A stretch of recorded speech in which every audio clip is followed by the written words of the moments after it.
हाँ, ठीक है। ओके, हरे कृष्णा। हरे कृष्णा प्रभु जी। खाली सोना ने खाली। हरे कृष्णा प्रभु जी, दंडवत प्रणाम।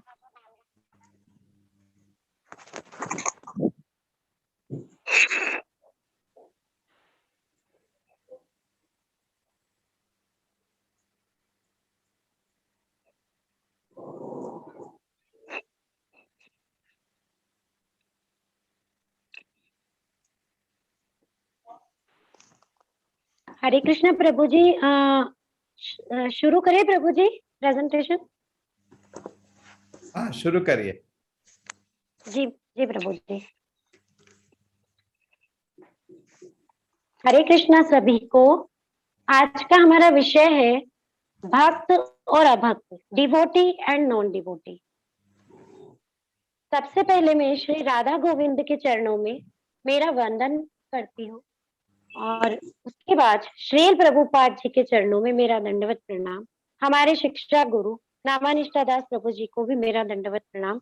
उन्हीं के मार्गदर्शन से आज ये छोटी सी प्रस्तुति हम लोग यहाँ पर प्रस्तुत कर पा रहे हैं।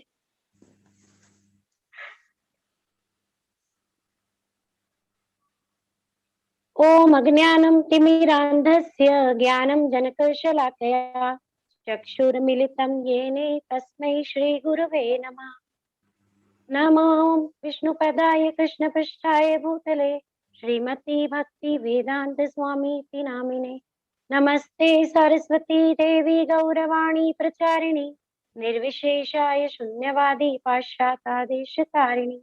जय श्री कृष्ण चैतन्य प्रभु नित्यानंदा श्री अद्वैत गदाधरा श्रीवासादि गौर भक्त वृंदा। हरे कृष्णा कृष्णा कृष्णा हरे हरे, हरे राम राम राम हरे हरे। आज का हमारा विषय है डिवोटी एंड नॉन डिवोटी, भक्त और अभक्त। हम इसे कृष्ण भावना भावित और कृष्ण भावना विहीन के इससे भी हम इस संदर्भ में भी इसे समझ सकते हैं। मनुष्य की दो श्रेणियां हैं, भक्त तथा असुर। भक्त वो होते हैं जो भगवान कृष्ण की सेवा में सदैव निमग्न रहता है, और अभक्त के बारे में चैतन्य महाप्रभु ने भक्ति रसामृत सिंधु में अभक्त के बारे में बतलाया है कि अभक्त दो प्रकार के होते हैं। एक तो वे जो भगवान कृष्ण की श्रेष्ठता के विरोधी होते हैं, जो भगवान कृष्ण को की शरण ग्रहण नहीं करते और उनके शाश्वत स्वरूप को नहीं मानते। और दूसरे वे जो अत्यंत भौतिकवादी होते हैं, इस सारे भौतिक संसार सृष्टि और ये सारी चीजों से वह आसक्त होते हैं, एक ऐसे अभक्त होते हैं। आगे हम भगवत गीता के श्लोक के माध्यम से जो परम परमेश्वर भगवान कृष्ण ने स्वयं अपने मुख से कहे भक्त और अभक्त के बारे में प्रस्तुतिकरण द्वारा व्याख्या करेंगे। इसमें मेरा सहयोग कर रही है मेरे ग्रुप की मेरी भक्त सहपाठियां।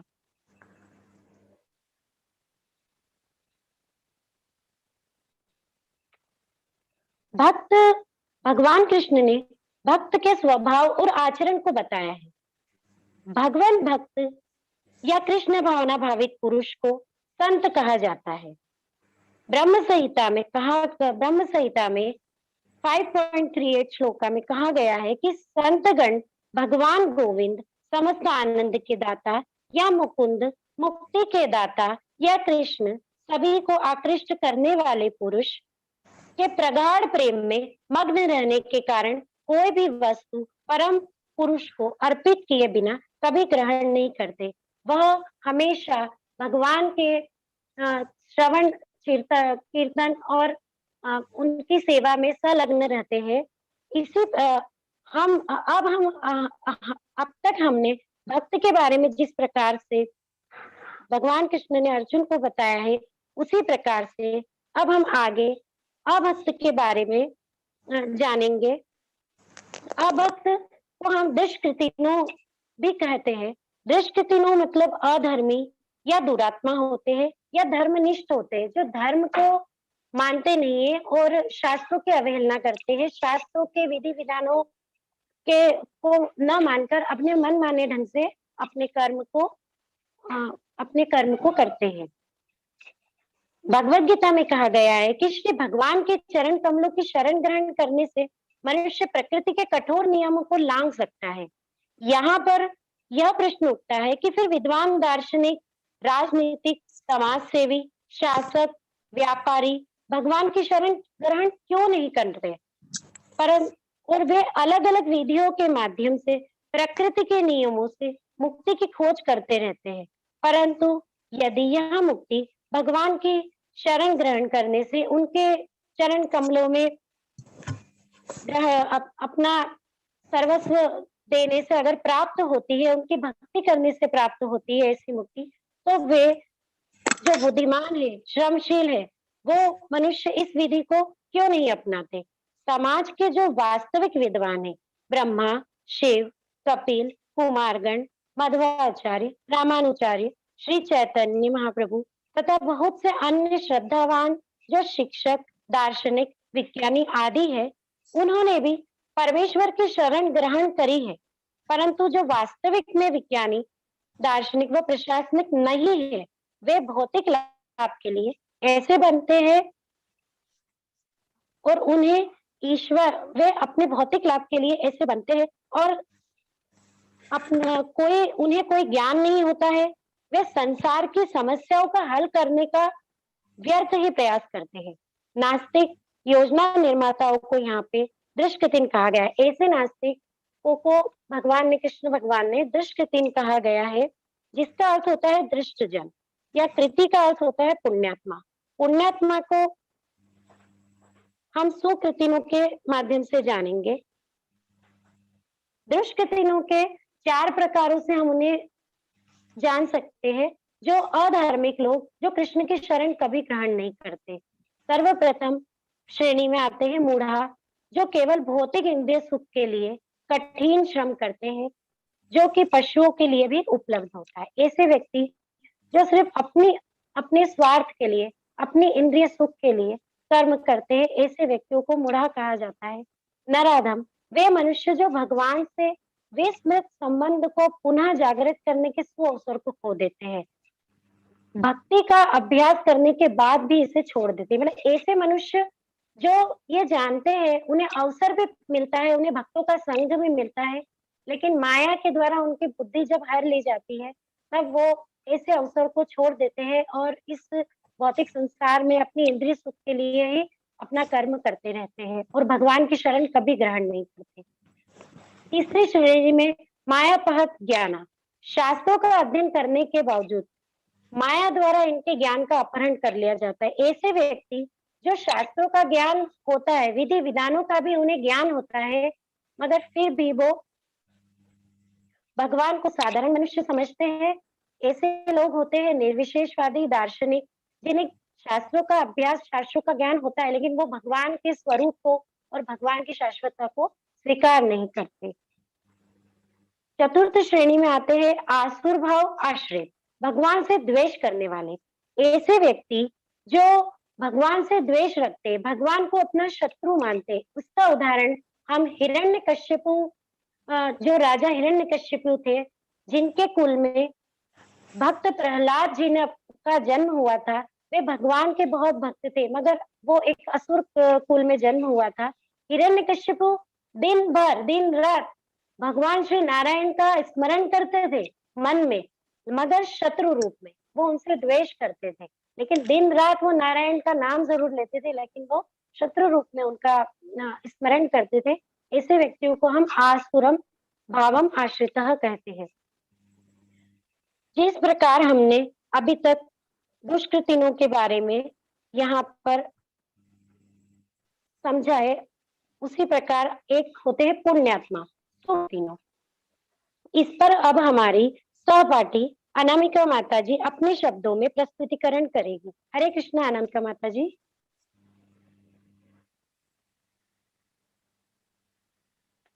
हरे कृष्णा अनामिका माता जी। हरे कृष्णा अर्चना माता जी। हरे कृष्णा। भगवत सुकृतिनों भगवत गीता में परम भगवान कृष्ण कहते हैं कि हे अर्जुन, दुष्कृतियों के सर्वथा विपरीत कुछ लोग ऐसे हैं जो पुण्यात्माएं हैं, जो मेरी सेवा करते हैं, किंतु ये भौतिक कामनाओं के प्रति आसक्त होते हैं। ईश्वर के प्रति पूर्ण विश्वास रखकर शास्त्रीय विधि विधानों का दृढ़ता पूर्वक पालन करते हैं, ये सुकृतियों कहलाते हैं। यह भक्त होते हैं किंतु शुद्ध भक्त नहीं होते, क्योंकि भक्ति के बदले में ये कुछ महत्वाकांक्षाओं की पूर्ति करना चाहते हैं और इस हेतु मुझ परमेश्वर की न्यूनाधिक भक्ति में संलग्न रहते हैं। इनकी 4 श्रेणियां होती हैं: आर्त, जिज्ञासु, अर्थार्थी और ज्ञानी। हरे कृष्णा।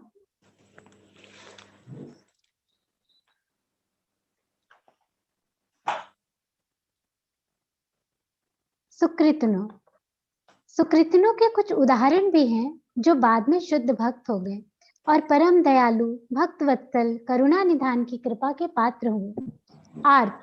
आर्त प्रकार के सुकृतियों कष्ट निवारण हेतु भक्ति करते हैं। इस दीन और विपदाग्रस्त परिस्थिति में भी उन्हें कष्ट निवारण के स्रोत का ज्ञान है और वे बारंबार बस सच्चिदानंद स्वरूप भगवान का स्मरण करते हैं। आर्त का उदाहरण है गजेंद्र, जो पूर्व जन्म में द्रविड़ देश में पांड्य वंश के राजा इंद्रद्युम्न थे और निरंतर भगवत भक्ति में लीन रहते थे। एक बार क्रोधवश महर्षि अगस्त ने उन्हें हाथी हो जाने का श्राप दिया, जिसे राजा ने हरि इच्छा माना, जिससे उनका गजेंद्र का रूप हुआ। शेराब्दी के त्रिकुट पर्वत पर उनका वास हुआ। एक बार एक विशाल सरोवर में प्यास बुझाकर अपने झुंड के साथ गजेंद्र जल क्रीड़ा कर रहा था कि तभी ग्राह ने उसके पैर पकड़ उसे जल में खींचना चाहा। संघर्ष लंबा चला, ग्रह शक्तिशाली होता जा रहा था और गजेंद्र के बल का अभिमान धराशायी हो रहा था। इस असहाय अवस्था में उस पर भगवत कृपा हुई, उसे प्रभु का स्मरण हो आया। वह करुणा भाव से भगवान की स्तुति करने लगा। प्रसन्न होकर तत्क्षण भगवान विष्णु गरुड़ पर आरूढ़ होकर आए और उसकी रक्षा की। अपने भक्त को अपना पार्षद बना लिया। ग्रह का भी उद्धार हो गया। वह गंधर्व था जो हुहु ऋषि के श्राप से ग्राह हो गया था। इसी प्रकार अर्थार्थी ऐसे सुकृतियों होते हैं जो धन ऐश्वर्य की अभिलाषा से भक्ति करते हैं। जब सौतेली माता ने बालक ध्रुव को राज्य के अधिकार से वंचित किया तो दुखी होकर पिता से भी बड़े राज्य की आकांक्षा लिए वह भक्ति में लग गए, किंतु भगवत कृपा प्राप्त होने पर वे कामनाओं से रहित हो गए। तीसरे प्रकार के सुकृतियों जिज्ञासु, जो सदैव उत्सुक रहते हैं कृष्ण को जानने के लिए, उनकी कथाओं लीलाओं का आनंद ले भाव विभोर होते रहते हैं।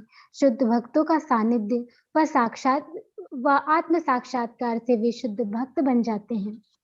शौनक आदि ऋषि सूत गोस्वामी जी से निरंतर कृष्ण के विषय में जिज्ञासा करते थे। इस प्रकार शुद्ध भक्त की संगति पा वे भी शुद्ध भक्त बन गए। ज्ञानी चौथे प्रकार के सुकृतियों है ज्ञानी। 4 कुमार सनक, सनातन, सनंद, सनत कुमार बुद्धिमान एवं संत पुरुष थे और भक्ति के प्रति आकृष्ट हुए। ज्ञानी पुरुष कृष्ण के प्रति अनुरक्त होने पर कुछ नहीं मांगता, न दुख से छुटकारा, न धन की अभिलाषा। भगवान कृष्ण को भी ऐसे ज्ञानी भक्त अत्यंत प्रिय होते हैं। भागवतम के 9वें स्कंद के 3रे अध्याय के 68वें श्लोक में भगवान कहते हैं, साध्वो हृदयम मह्यम साधु नाम हृदयम त्वहम मदन्यते न जानन्ति नाहम तेभ्यो मनागपि। भक्त सदैव मेरे हृदय में रहते हैं, चाहे वो ज्ञानी हो या कम ज्ञानी। मैं भक्तों के हृदय में रहता हूँ, मैं उन्हें कभी नहीं भूलता। क्योंकि ज्ञानी अध्यात्म से दूर नहीं होता, अतः वह मुझे विशेष प्रिय होता है। हरे कृष्णा।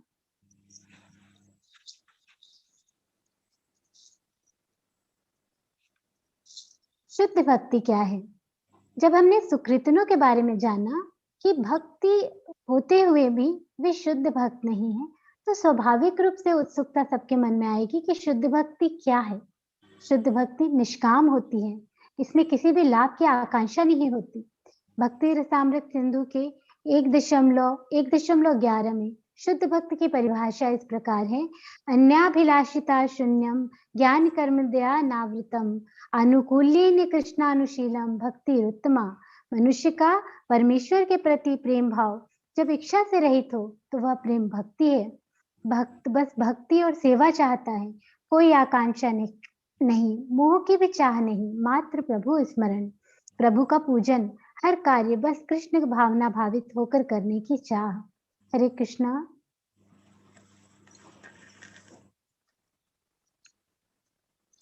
क्या सुकृतिनों और दुष्कृतिनों शुद्ध भक्त बन सकते हैं? अब यह प्रश्न कौंधना भी स्वाभाविक है, तो सरलतम रूप से इसकी व्याख्या करने का प्रयास करती हूँ। जब ये 4 प्रकार के सुकृतिनों कामना युक्त होकर भगवान की भक्ति करते हैं और भगवत कृपा से शुद्ध भक्तों का सानिध्य पाकर वे शुद्ध भक्त बन जाते हैं।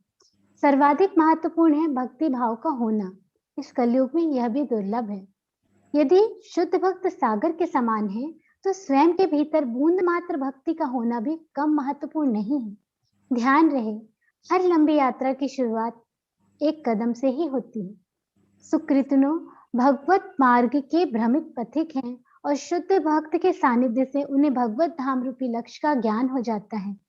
जहां तक दुष्कृतिनों का प्रश्न है, उनके लिए भक्ति दुर्गम है। उनका जीवन स्वार्थपूर्ण, अनियमित और निरुद्देश्य होता है। इनमें से भी कुछ भाग्यशाली शुद्ध भक्तों का सानिध्य पाकर शुद्ध भक्त बन जाते हैं। जब भगवत कृपा बरसती है, तो आत्मा भक्ति भाव से भीग जाती है। निरंतर उसके योग्य होने का प्रयास करते रहिए। हरे कृष्णा। जगत की सर्वोच्च सत्ता परम परमेश्वर सच्चिदानंद भगवान कृष्ण को किस प्रकार के मूढ़ लोग साधारण मनुष्य ही समझते हैं, इस विषय पर अब कुमुद माता जी अपने विचार प्रस्तुत करेंगी। हरे कृष्णा कुमुद माता जी। हरे कृष्णा नमिका माता जी। हरे कृष्णा।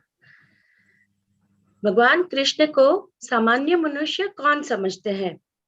जो कृष्ण परम नियंता है। कृष्ण का शरीर भौतिक नहीं है, अपितु सच्चित आनंद रूप है। यद्यपि वे सामान्य व्यक्ति नहीं है, किंतु मूर्ख लोग उनका उपहास करते हैं।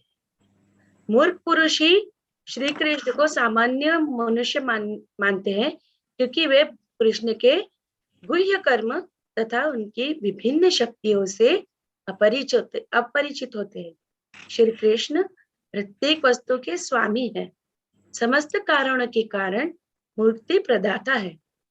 जो परम शक्ति के गुणों से अनभिज्ञ है, ऐसे अज्ञानी श्री कृष्ण को सामान्य मनुष्य समझने की भूल करते हैं।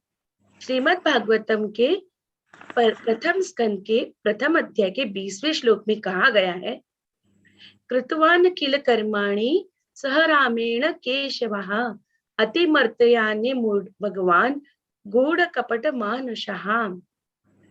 श्री कृष्ण ने बलराम जी के साथ मनुष्य की भांति खेल क्रीड़ा की और साथ ही साथ अनेकानेक मानवीय कार्य किए। माता देवकी के प्रार्थना पर इच्छा पूर्ति हेतु बालक रूप में आए, अर्जुन की कामना पूर्ति हेतु अपना विराट रूप दिखाया। फिर भी नहीं करने पर पुनः द्विभुज स्वरूप में वापिस आ गए। भगवान की यह विभिन्न गुण निश्चय ही सामान्य मनुष्य जैसे नहीं है। अतः भगवान श्री कृष्ण को सामान्य व्यक्ति मानना घोर अपराध है। ऐसे लोगों के भाग्य में तो जन्म जन्मांतर तक अधम, नास्तिक, आसुरी योनियों में आना लिखा है। हरे कृष्ण।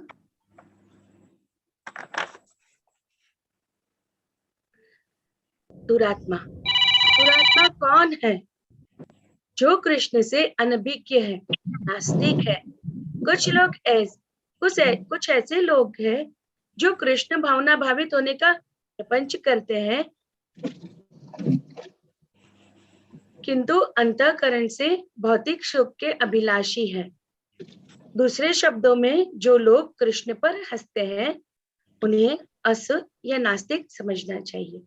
आसुरी दुष्टात्मा लोग कभी भी कृष्ण की शरण ग्रहण कर नहीं सकते। ब्रह्म विद्विष्णु स्मृति में कहा गया है, जो कृष्ण को भौतिक जगत से संबद्ध समझता है, उसी श्रुति तथा स्मृति समस्त अनुष्ठानों से वंचित कर देना चाहिए। ऐसे कृष्ण भावना भावित लोगों को तो देखना ही नहीं चाहिए। वह अधम गति में गिरकर जन्म मृत्यु के चक्र में फंसे रह जाते हैं। हरे कृष्णा।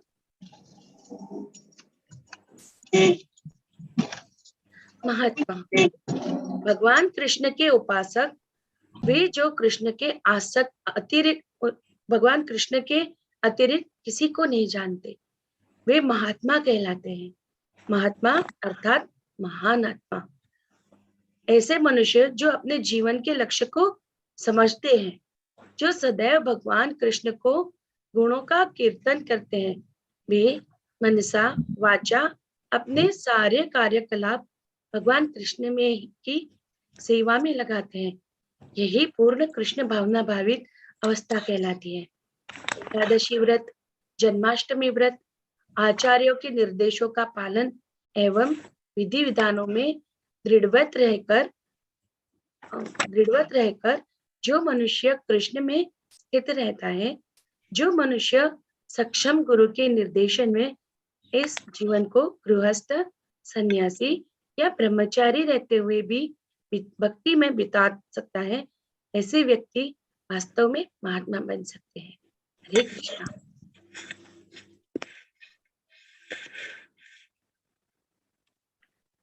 जो कृष्ण के उपासक हैं, महात्माओं और अन्य भक्तों के लिए श्री कृष्ण की भक्ति से उत्कृष्ट कोई कर्म नहीं होता। वे पल पल, क्षण क्षण भक्ति उपासना में व्यतीत करने की इच्छा रखते हैं। श्रील प्रभु हरिदास ठाकुर पूर्णतया विरक्त होकर भगवान नाम स्मरण में रमे रहते थे। प्रतिदिन 3 लाख महामंत्र का जप करते थे। जब भक्ति प्रेममयी हो जाती है तो भक्त की हर श्वास कृष्ण कृष्ण ग्रहण करती है। किंतु यदि कृष्ण के अतिरिक्त जीवन का कोई और लक्ष्य है तो समझिए जीवन व्यर्थ चला गया। हरे कृष्णा।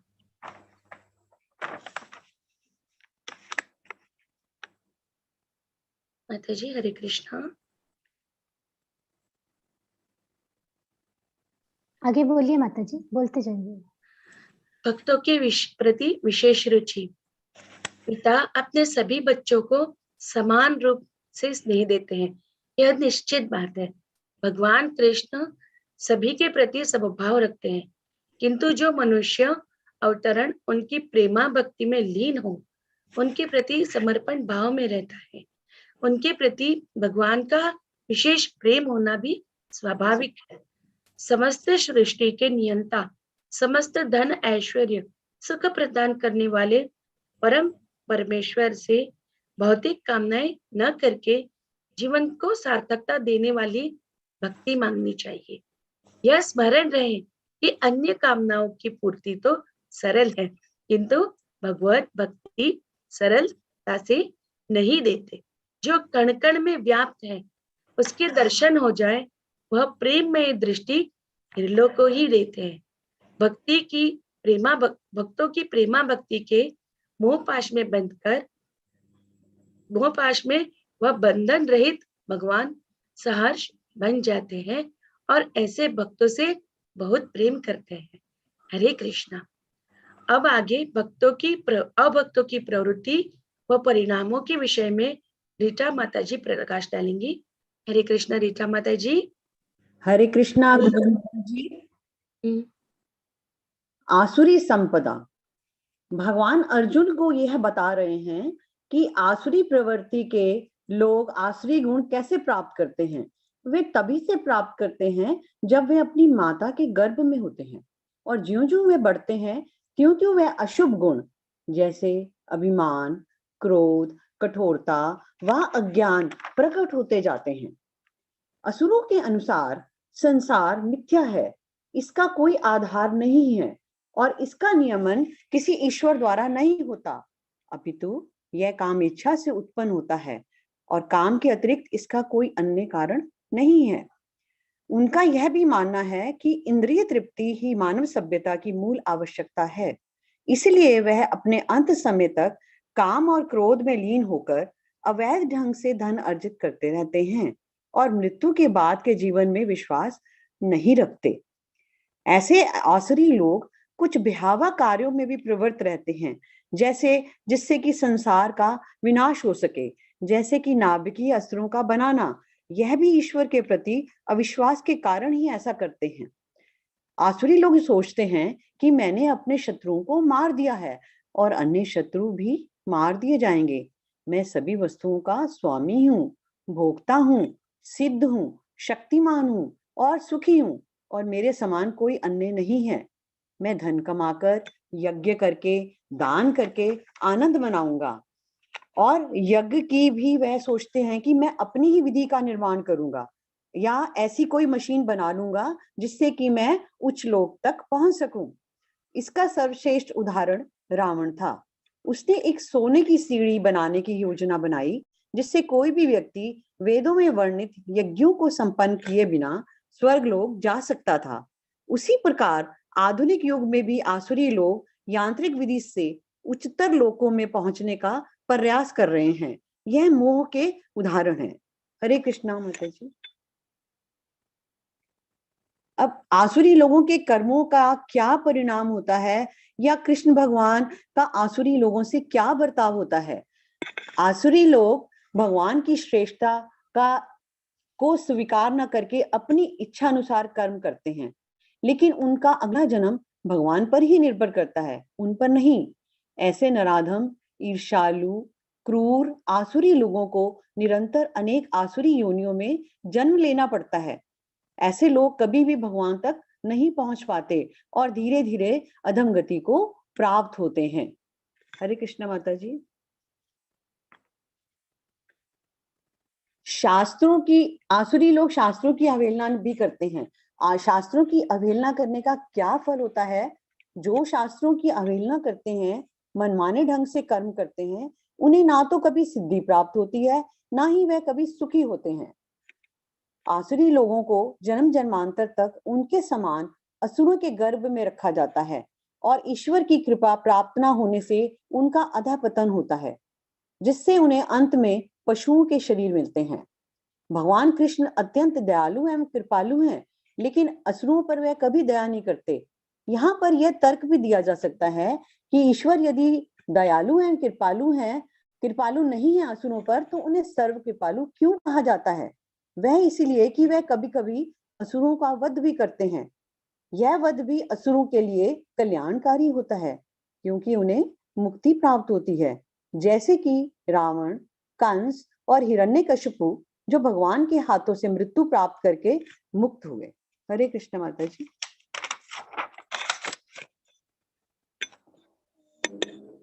अब शास्त्रों का पालन करने का क्या महत्व है? जो लोग शास्त्रों का पालन करते हैं उन्हें मुक्ति प्राप्त होती है।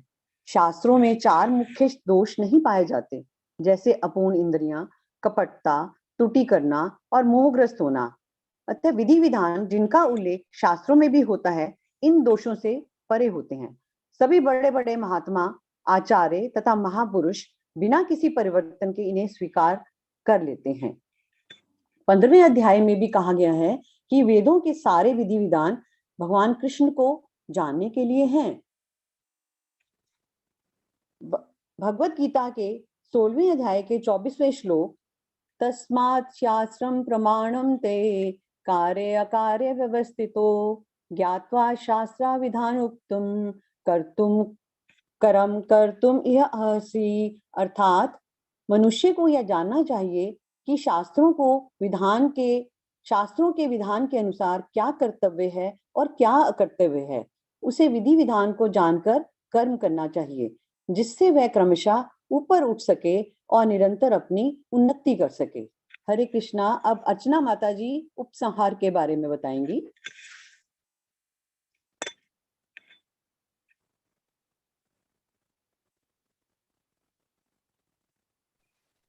हरे कृष्णा।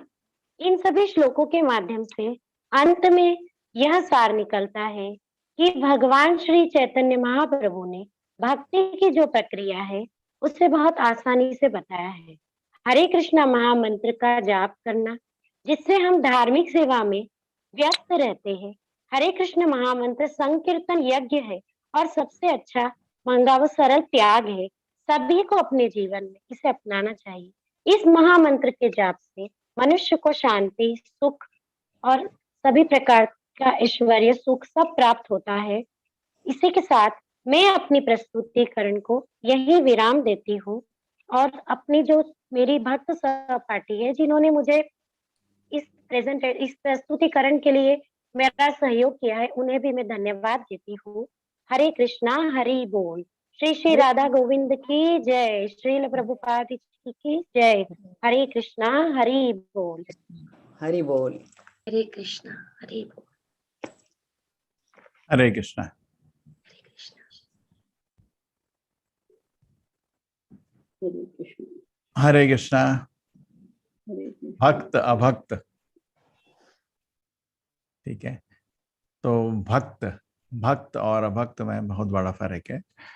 चैतन्य महाप्रभु ने 3 तरह के भक्त बताए, कनिष्ठ, मध्यम, उत्तम। उसके बारे में कोई बताएगा मेरे को? जी प्रभु जी, मैं बोलिए। बताती हूँ। कनिष्ठ वो होते हैं जो बिल्कुल नव दीक्षित होते हैं और माता जी, वो ये सदा अर्चा। छोटा सा ग्रुप है हम लोगों का। आप वीडियो ऑन कर सकते हैं तो हाँ मैं जी देखता प्रभु हूँ लोग कौन है। जी, जी प्रभु जी, जी प्रभु जी। हाँ, पता चलता है लोग कौन है। हम दो, हमारे ये क्या हरे कहते कृष्णा। हैं, हमारे 2 अर्चना, 3 अर्चना है हमारे पास। एक और अर्चना जी शेट्टी है। प्रभु जी। हाँ, कंफ्यूजन होता है, ठीक है। हाँ बोलिए माता जी। जी जी जी। हाँ, कनिष्ठ कनिष्ठ वो होते हैं जो सदा अर्चा विग्रह की जो सेवा में लगे रहते हैं। उनका श्रृंगार करना, उनके सेवा में ही वो हमेशा मग्न रहते हैं। उन्हें मंदिर में आए या दूसरे भक्तों से उन्हें कोई सरोकार या कोई किसी टाइप का, मतलब वो सिर्फ अपने उसी में मग्न रहते हैं। और जो मध्यम होते हैं वो उनसे थोड़े से उच्च होते हैं। वो ये समझते हैं कि उनको इतना ज्ञान होता है कि वो भक्त और अभक्त में फर्क करना जानते हैं। उन्हें पता होता है कि कौन भक्त है, कौन अभक्त है। और वो थोड़ा-सा सभी के साथ जो नए भक्त आए हैं और जो मंदिर में भी आते हैं, उनसे वो कांटेक्ट करते हैं, आपस में उनसे बातचीत करने का, उनसे अपना इंटरेक्ट करते हैं। और जो उत्तम अधिकारी होते हैं, वो भगवान ये इतने मतलब शुद्ध भक्त भी कह सकते हैं। उनके लिए सभी समान होते हैं, वो सभी को समभाव से देखते हैं।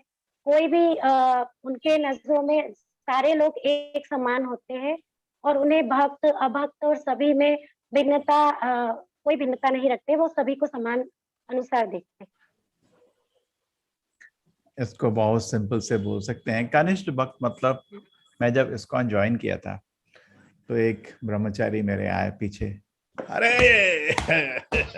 मेरा पुराना नाम था, अभी तो दीक्षा नहीं हुई थी, कैसे हो? तो हम 2 लोग ज्वाइन किए थे, सेम कॉलेज के 2 दोस्त।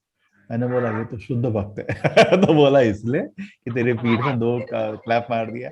तो कनिष्ठ भक्त मतलब वो डिफरेंशिएट कर नहीं सकता, उसको भी मालूम ही नहीं। जैसे आप अभी डॉक्टर हैं, हाँ अनामिका जी, आप डॉक्टर हैं, हाउस वाइफ हैं?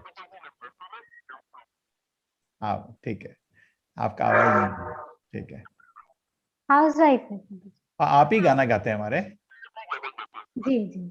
हाँ ठीक है, ठीक है। तो हमको तो पता ही नहीं पीछे कौन 16 साल की लड़की है या 30 साल की, पता भी नहीं चलता ना आवाज से, ठीक है। चलो, तो हाँ, तो हम लोग क्या होता है कि जो कनिष्ठ स्थिति में हम, जैसे आप अच्छे डॉक्टर हैं, अरे यार एक ऑन हुआ तो बैकग्राउंड शो। हाँ, तो छोटे डॉक्टर, जैसे कोई डॉक्टर है आप, तो मेरे को बैंगलोर में एक सर्जन था, तो बोला ये जो आदमी है ये सबसे बड़ा सर्जन है बैंगलोर का। मैंने कहा आप कैसे बोल सकते हैं? अरे मैं तो देखता हूँ ना, कहीं भी काटो उसके नीचे इतनी नर्व्स होती हैं, इतनी वेन्स होती हैं, आसान नहीं है सर्जरी करना, ऐसा नहीं कट कट कर दिया सब फट जाएगा, उधर बहुत ध्यान से करते हैं। और इतना क्लीन है उसका हाथ, 2 मिनट में कर देता है जो हम काम 1 घंटे में करते हैं। तो क्योंकि वो सर्जन है, वो दूसरे सर्जन को अप्रिशिएट कर पा रहा है, समझ गए? अगर आप उधर खड़े होंगे पता नहीं चलेगा कौन अच्छा सर्जन है कोई बुरा सर्जन है, बिकॉज आपको कुछ ज्ञान ही नहीं है सर्जरी का, ठीक है ना? समझ गए? जैसे कुकिंग का, आप खाना बनाने के ले लीजिए, जिसको खाना बनाना आता है उसको पता है कौन सी चीज मुश्किल है, कौन सी चीज आसान है। मेरा जैसा आदमी जिसको कुछ नहीं मालूम, उसको तो एक बार मम्मी मेरे को पालक लेने भेजी थी, मैं धनिया खरीद के ले आया, मेरे सब बराबर है, ठीक है ना? तो जिसको मालूम नहीं है उसको तो उल्टा सीधा हो जाएगा, लेकिन जिसको मालूम है उसको मालूम है कौन सी चीज मुश्किल है, कौन सी चीज आसान है। तो इसी तरह जिसको भक्ति का जब तक कुछ ज्ञान नहीं होता है तो वो भक्त या अभक्त का भेद नहीं करना चाहिए। उसको वह चुप होके वो जनरली बैठ के अपने भगवान और अपने गुरु की सेवा करता है। उसको वैष्णवों से डीलिंग आता नहीं है और गलत कर देता है। ठीक है, मध्यमाधिकारी जो है उसको अभी स्पिरिचुअल साइंस समझ आ रही है, उसका मन शांत हो चुका है। दूसरा लक्षण मध्यमाधिकारी का होता है श्रद्धा साधु नवविध भक्ति है ना, श्रद्धा साधु संगा भजन क्रिया अनर्थ, उसकी अनर्थ निवृत्ति हो चुकी है, उसका मन पवित्र हो चुका है। उसने आध्यात्मिक सुख का हो सकता है कोई सुख की लहर उसके सिर पे नहीं है, लेकिन मन पवित्र हो चुका है उसका, फर्म, उसने प्रमाण देख लिया, हरिनाम से उसने शुद्धता की प्राप्ति करी है, उसको उसमें दृढ़ निष्ठा जाता है भगवान है, लेकिन अभी उसको दर्शन नहीं हुए मध्यमाधिकारी को। उसका विश्वास इतना होता है कि कोई उसका विश्वास तोड़ नहीं सकता, क्योंकि उसको दर्शन है, उसको नाम की पवित्रता का दर्शन है, लेकिन उसकी महक नहीं है, जो होती है ना आध्यात्मिक सुख नहीं है, लेकिन उसको दर्शन एक तरफ से, उसका विश्वास आप तोड़ नहीं सकते। ठीक है, लेकिन वो हो सकता है सब कुछ सब तरीके से आपको कन्विंस नहीं कर पाएगा, बिकॉज उसको भी दर्शन नहीं है, उसको सारे रियलाइजेशन नहीं है, लेकिन विश्वास उसको दृढ़ हो चुका है, उसको आप विश्वास तोड़ नहीं सकते। मैं जब कॉलेज में था तो इस्कॉन के लोग कीर्तन करते थे, प्रोग्राम करते थे, मेरे को अच्छा लगता था, तो उसके बाद अपने हॉस्टल में जाता, हर साल 6 महीने में एक बार ही आते थे या साल में एक बार। ठीक है, तो मैं उसके बाद भाग के क्लास में जाता, हॉस्टल था यार, बड़ा मजा आ गया, क्या क्लास ली, पागल है क्या ये सब, फिर ये सब बड़ा कुछ मेरे दोस्त लोग बोलेंगे सिर में, मैं कंफ्यूज हो जाता ये होता कनिष्ठ भक्त, 4-5 लोग बैठे और कंफ्यूज। ठीक है, मध्यम भक्त जो होता है वो कंफ्यूज नहीं कर सकते उसको, लेकिन उसको हो सकता है सबको कन्विंस ना कर पाए। उत्तम भक्त के तरह तरह से लक्षण है। चैतन्य महाप्रभु तो उत्तम भक्त को बहुत ऊपर ले गए, उनका था नाम कनिष्ठ भक्त, जिसने एक बारी भी भगवान का नाम लिया उसको कनिष्ठ बोलते थे। मध्यम भक्त जो आदमी निरंतर भगवान का नाम लेता, उनके उसके मुख में हमेशा हरि नाम रहता, वो मध्यम भक्त बोलते हैं चैतन्य महाप्रभु। और तीसरा उत्तम भक्त, जिसको देख के आप भगवान का नाम लेना शुरू कर देते हैं, जस्ट देख के, उसको बोलने की जरूरत नहीं, उसका आचरण, उसका आध्यात्मिक सुख, जस्ट देख के आदमी को भगवान है, हरे कृष्णा हरे कृष्णा। और चैतन्य महाप्रभु खुद उसका प्रतीक थे, कोई भी उनका दर्शन मात्र से ही नाम जप करना शुरू कर, जस्ट दर्शन मात्र से। और इंटरेस्टिंग स्टोरीज हैं उसकी। ठीक है, ये तो आपको समझ आ गया, कनिष्ठ, मध्यम, अनुत्तम। उत्तम भक्त को नेक्टर ऑफ इंस्ट्रक्शन में थोड़ा डुएबल सिचुएशन बताई गई है। नेक्टर ऑफ इंस्ट्रक्शन में कनिष्ठ भक्त की पोजीशन दी गई है जिसने हरिनाम दीक्षा ले ली है। जैसे गुरु के आश्रय के बिना तो भक्ति शुरू नहीं होती है ना, तो जिसने हरिनाम दीक्षा ले ली है उसको कनिष्ठ भक्त, जिसने ब्राह्मण दीक्षा ले ली है मध्यम भक्त, और उत्तम भक्त जो पूरे 24 घंटे कृष्ण की सेवा को बढ़ाने में लगा हुआ है उसको उत्तम भक्त। वो डुएबल पोजीशन है, रूप गोस्वामी ने दी है, थोड़ा भक्ति विनोद ठाकुर ने भी सिमिलर दिया अपनी किताबों में, लेकिन चैतन्य महाप्रभु का डेफिनेशन नीचे से भी सबसे नीचे चले जाता है, एक बारी भी नाम ले लिया वो कनिष्ठ हो गया, और जिसको देख के ही लोग भगवान लेने लगे वो उत्तम भक्त हो गया। तो वो इम्पॉसिबल है अटेन करना, जो आदमी जिसको आप ऐसी स्थिति में पहुंच जाए कि आपको देख के ही सब हरे कृष्णा वो अटेनेबल नहीं लगता, लेकिन ये तो अटेनेबल लगता है रूप गोस्वामी का कि हम 24 घंटे भगवान की सेवा में एब्जॉर्ब रहे। इस पे हम लोग मेहनत करके पहुंचने की सोच सकते हैं। ठीक है, थोड़ा देखिए क्या ना, कनिष्ठ, मध्यम, उत्तम तो क्या है, छोटा भक्त, बीच का भक्त, उत्तम भक्त, उसको अलग अलग तरह से डिफाइन करा गया लोगों ने। ठीक है ना, उसमें कोई क्वांटिफाई करना मुश्किल होता है। हम बोले ये शुरुआत है, ये मध्यम है, या उत्तम है, उसको आप तरह तरह से डिफाइन कर सकते हैं। तो चैतन्य महाप्रभु का डेफिनेशन एक्सट्रीम से ज्यादा, एक एक्सट्रीम से दूसरे एक्सट्रीम था। भक्ति विनोद ठाकुर और रूप गोस्वामी के डेफिनेशन थोड़ा डुएबल है। ठीक है, आप nectar of instruction, nectar of devotion देखेंगे, डेफिनेशन आपने पढ़ा है ना उसको, वो अटेनेबल है। जिसको हमेशा कृष्ण की सेवा में लगा रहता 24 घंटा, वो उत्तम भक्त बन जाता है। इसलिए चैतन्य महाप्रभु रूप गोस्वामी बोलते हैं उत्तम भक्त का शरण लेके उससे दीक्षा ले सकते हैं। तो ये अब तो आप बोलेंगे उत्तम भक्त तो मतलब उसको देख के हरिनाम शुरू वो अचीवेबल नहीं होगा करेक्ट, इसलिए उन्होंने उसका डेफिनेशन रूप गोस्वामी ने अलग तरह से दिया। उनके परपट में लोग ये लाइन जरूर पढ़ लेते हैं कि उससे दीक्षा लेनी चाहिए जो उत्तम भक्त हो, लेकिन ये नहीं देखते उत्तम भक्त की क्या परिभाषा दी उन्होंने, क्योंकि रूप गोस्वामी की परिभाषा अलग है, चैतन्य महाप्रभु की परिभाषा अलग है, लोग मिक्सअप कर देते हैं तो फिर कंफ्यूज हो जाते हैं। उत्तम भक्त मतलब कृष्ण प्रेम में बहरा, हाँ ठीक है, वो चैतन्य महाप्रभु की डेफिनेशन है और रूप गोस्वामी की नहीं।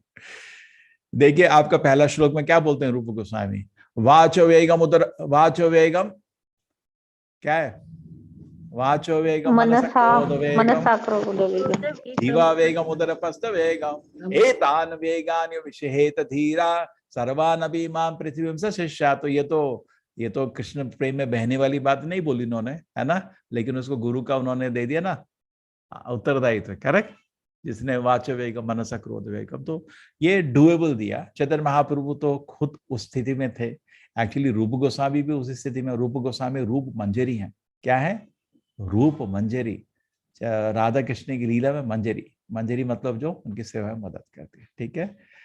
तो ये कनिष्ठ मध्यम उत्तम बहुत अच्छा है, इसको समझने की कोशिश करिए। इसमें क्यों इसमें अच्छा रहता है, क्योंकि कभी कभी क्या होता है हम सोचते हैं भक्ति हो गई, अरे होगी नहीं, अभी तो कनिष्ठ ही रह गए, अभी तो बहुत ऊपर जाना है। नहीं तो क्या होता है हम लोग थोड़ा, अभी क्या है आपके सबको देख के मेरे को लगा सबके सब आप लोग तो भक्त बन गए, तो मेरा 1 साल का मेहनत जो है पूर्ण हुआ, लेकिन अभी उत्तम भक्त की तरफ जाना है, उसमें थोड़ा मेहनत है, मेरे को भी मेहनत है, आपको भी मेहनत है, बहुत मेहनत करना पड़ता है उसके लिए। उसको कोशिश करेंगे प्रभु जी, ट्राई करेंगे, कोशिश कर रहे हैं वहां तक। सबसे इम्पोर्टेंट है, सबसे इम्पोर्टेंट है माता जी प्रगति में हरि नाम को जो जाप होता है उसको बहुत ध्यान से करने का। दूसरा चीज मेरा मन था हरि नाम संकीर्तन का, अभी हमने एक आपके लिए वो शुरू किया है। देखिए हरि नाम संकीर्तन का तरीका प्रभुपाद जी ने सिखाया है। जनरली लोग जो हरि नाम संकीर्तन करते हैं, आपने देखा मैं टोकता रहता हूँ ट्यून नहीं बदलना, ट्यून नहीं बदलना, ट्यून नहीं बदलना, उसका आपने कभी दर्शन नहीं किया है कि इसका आनंद कैसा आता है। मैं आपको कुछ वीडियो शेयर करता हूं तो आप थोड़ा को आपको आइडिया लगेगा। प्रभुपाद जी 4 घंटे एक ट्यून में गाते थे, क्या क्या क्या 4 घंटे एक ट्यून, उसमें क्या होता है पूरा फोकस आपके नाम पे हो जाता है। मैं आपको 1-2 दिखाता हूं, हम लोग इसी पे एक्सपेरिमेंट कर रहे हैं बहुत सालों से। अभी आप लोगों को वो जब मिलेगा तब आपको उसका आनंद का चखा नहीं है आपने। कीर्तन का आनंद बहुत लोग देखते हैं, लेकिन वो कीर्तन नहीं है, वो ऑर्केस्ट्रा होता ना म्यूजिक फेस्टिवल तो वो अलग चीज है। जैसे हरिनाम को जप करने के, जैसे मैंने इस चीज पे बहुत गौर किया, प्रभुपाद जी जब हरिनाम संकीर्तन करते थे, भारतीय नहीं बल्कि अमेरिकन, रशियन, अफ्रीकन लोग भी नतमस्तक होके अपना धर्म भूल के, सब भूल के कृष्ण को चरण स्वीकार कर लेते थे, इतना शक्ति था। अभी हम लोग जब जनरली हम लोग जब कीर्तन करते हैं भारतीयों को पकड़ लेते हैं, तो उनको तो दिल में बचपन से भक्ति है, लेकिन अफ्रीकन अमेरिकन लोगों को बहुत कम पकड़ पा रहे। रशियन पकड़ पा रहे, रशियन तो बहुत लोग भक्त बन रहे हैं हजारों में, लेकिन अमेरिकन और यूरोपियन लोगों को पकड़ना मुश्किल। उनका घमंड इतना होता ना, इतने घमंडी होते ना, उनको नतमस्तक कराना आसान नहीं है ना। किसी अमेरिकन के देखो बहुत ही घमंड होता है, मैं अमेरिकन हूँ, मैं विश्व का राजा हूँ उसको। तो मैं सोच रहा था कि भक्त तो वैसे ही सुंदर है, कोई ऐसा नहीं है। प्रभुपाद जी के समय भी प्रभुपाद तो बहुत कम लोगों को मिलते थे, ज्यादा उनके भक्त लोग ही करते थे काम, करेक्ट ना। वो तो आचार्य है, वो थोड़ी हर जगह जगह जाके कीर्तन प्रचार कर रहे हैं। तो मैंने कहा कारण क्या है, ऑस्ट्रेलिया में जाओ अभी इस्कॉन के मंदिर भारतीयों से भरे हुए हैं, पुराने सारे ऑस्ट्रेलियन भक्त हैं, लेकिन अभी भारतीय ज्यादा भक्त बन रहे हैं और लोकल लोग कम बन रहे हैं। ऐसा क्या कारण है? 2 कारण है। एक तो प्रभुपाद जी ने बोला था कि ये जो भारतवासी है ना, ये इन्हीं का धर्म है। अभी ये कुछ कारण से हिचक रहे हैं, जिस दिन ये करने लगेंगे इनको आप रोक नहीं पाएंगे, विश्व के गुरु यही बनेंगे, क्योंकि उनके तो खून में है ना ये सब, करेक्ट ना। बचपन से हम लोगों को कृष्ण भक्ति का ज्ञान है। दूसरा कारण तो उसमें हिचक रहे थे लोग, बहुत कारण है। हम 100 साल गुलाम रहे, तो अपना कॉन्फिडेंस लोग खो चुके थे। अभी धीरे धीरे लोग, भारतीय लोगों को भी अपने पे कॉन्फिडेंस आ रहा है, तो एक कारण वो हो सकता है, अपनी संस्कृति पे कॉन्फिडेंस आ रहा है ना। दूसरा कारण मैं सोचा था और भी कोई कारण होना चाहिए, तो मेरे को उसमें लगा कीर्तन में। मैं जितने भी कीर्तन को स्टडी किया, मैं चलो सारे कीर्तन सुनता हूँ प्रभुपाद जी के, उसके बाद के मैंने कुछ फर्क देखा। मैंने कहा प्रभुपाद जी जो कीर्तन करते थे एक ट्यून में करते थे और 4 घंटे तक नहीं बदलते थे। ऐसा नहीं है कि उनके सामने भक्तों ने सब तरह के कीर्तन किए, प्रभुपाद जी सबको इनकरेज किया, कभी कीर्तन रोका नहीं, कैसा भी कोई गा दे, वो अमेरिकन ट्यून हरे कृष्ण प्रभुपाद जी अपना वो करताल निकाल कर डाउन डाउन करके इनकरेज करते थे। लेकिन खुद जिसको कीर्तन के लिए बुलाते थे अपने, वो हमेशा एक ट्यून वाला था। और मेरे को ये समझ आ गया, उनको ये एक ट्यून का उन्होंने बोला नहीं कभी भी, चुप रहे, लेकिन करके दिखाया। तो इसमें है क्या? तो मैंने अपने भक्तों से बोला हम लोग प्रभुपद की तरह मंदिर में एक ट्यून में गाएंगे। तो शुरू में तो सबको बहुत बोर हुआ, क्या हरे कृष्णा, एक ही ट्यून चल रही है 2 घंटा 3 घंटा। फिर धीरे धीरे धीरे हमको समझ आ गया। ठीक है, मैं आपको दिखाता हूँ, कुछ एक्सपेरिमेंट हमने किए हैं इसके। अभी क्या होगा, जो हम लोग ये यात्रा करेंगे ना, हमारा मन है कि हर महीने यात्रा होगा अभी। ठीक है, ये कोरोना का थोड़ा फरवरी की पहली यात्रा रहेगी आपकी, कृष्ण की कृपा रही तो कुछ ऑब्स्ट्रक्शन नहीं होना चाहिए। अब मेरे को इतने भक्तों की इच्छा है, शायद कोरोना को भी हम लोग दबा देंगे या भगा देंगे, लेकिन नहीं तो हमको कुछ थोड़ा ही रहेगा, हल्का सा। अभी देखो 8-9 हजार रहता है, थोड़ा हल्का सा रहेगा तो कोई बड़ी बात नहीं है, मास्क पहन के लगा। लेकिन भयंकर हो गया 2 लाख 3 लाख, तो फिर तो हमको यात्रा कैंसिल करना पड़ेगा। ठीक है, उस समय पिछली बार जो हमने नहीं किया, इस बार ही करेंगे। बैठ के एक बारी एटलीस्ट हम लोग बैठ के, इकट्ठा बैठ के प्रभुपद की तरह 2-3 घंटा कीर्तन करेंगे। नहीं, प्रभुपद को याद करते हुए कैसे करते थे वो। तो मैं दिखाता हूँ अपने एक्सपेरिमेंट। इतने हम लोग, जब भी हम लोग यात्रा करते हैं, इस यात्रा में हम लोग भूल गए उसको। एक्चुअली सब कुछ किया, एक लंबा कीर्तन नहीं कर पाए हम लोग, लेकिन वैसे मजा तो बहुत आया हमको। लेकिन लंबा कीर्तन में एक ऐसा अनुभव होता है कि आप उसको, एक सेकंड मेरे को ट्राई करने दो, मैं आपको दिखाता हूं उसका।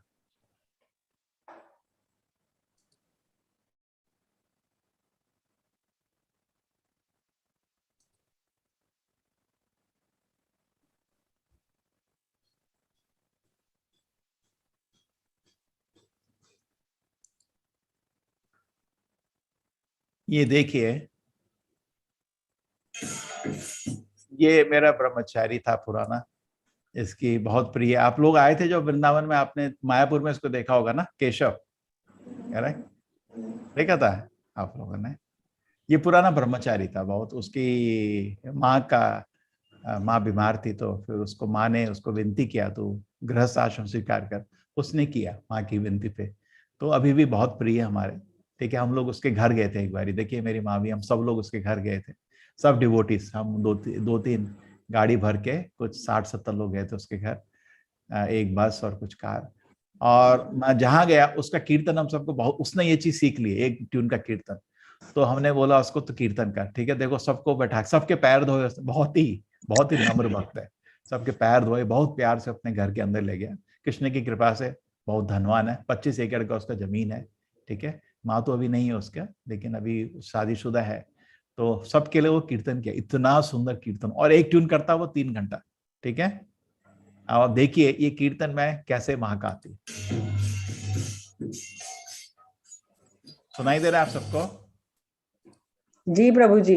एक सेकंड, मैं थोड़ा इसको प्रॉपर शेयर करता हूँ, थोड़ा आपको एक कीर्तन का आइडिया देता हूँ। ये बहुत कॉन्फिडेंशियल चीज है, हाँ किसी को मालूम नहीं है। ठीक है,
ठीक है, आपको सुनाई दे रहा है? ठीक है, प्रभु अभी जी ये प्लीज कीर्तन, हाँ प्लीज चलाइए ना, फिर से बहुत मजा आ रहा है। ठीक है, अभी देखिए मैं एंड में जा रहा हूँ उसके, ठीक है, सेम ट्यून उसने बदली नहीं है, ठीक है।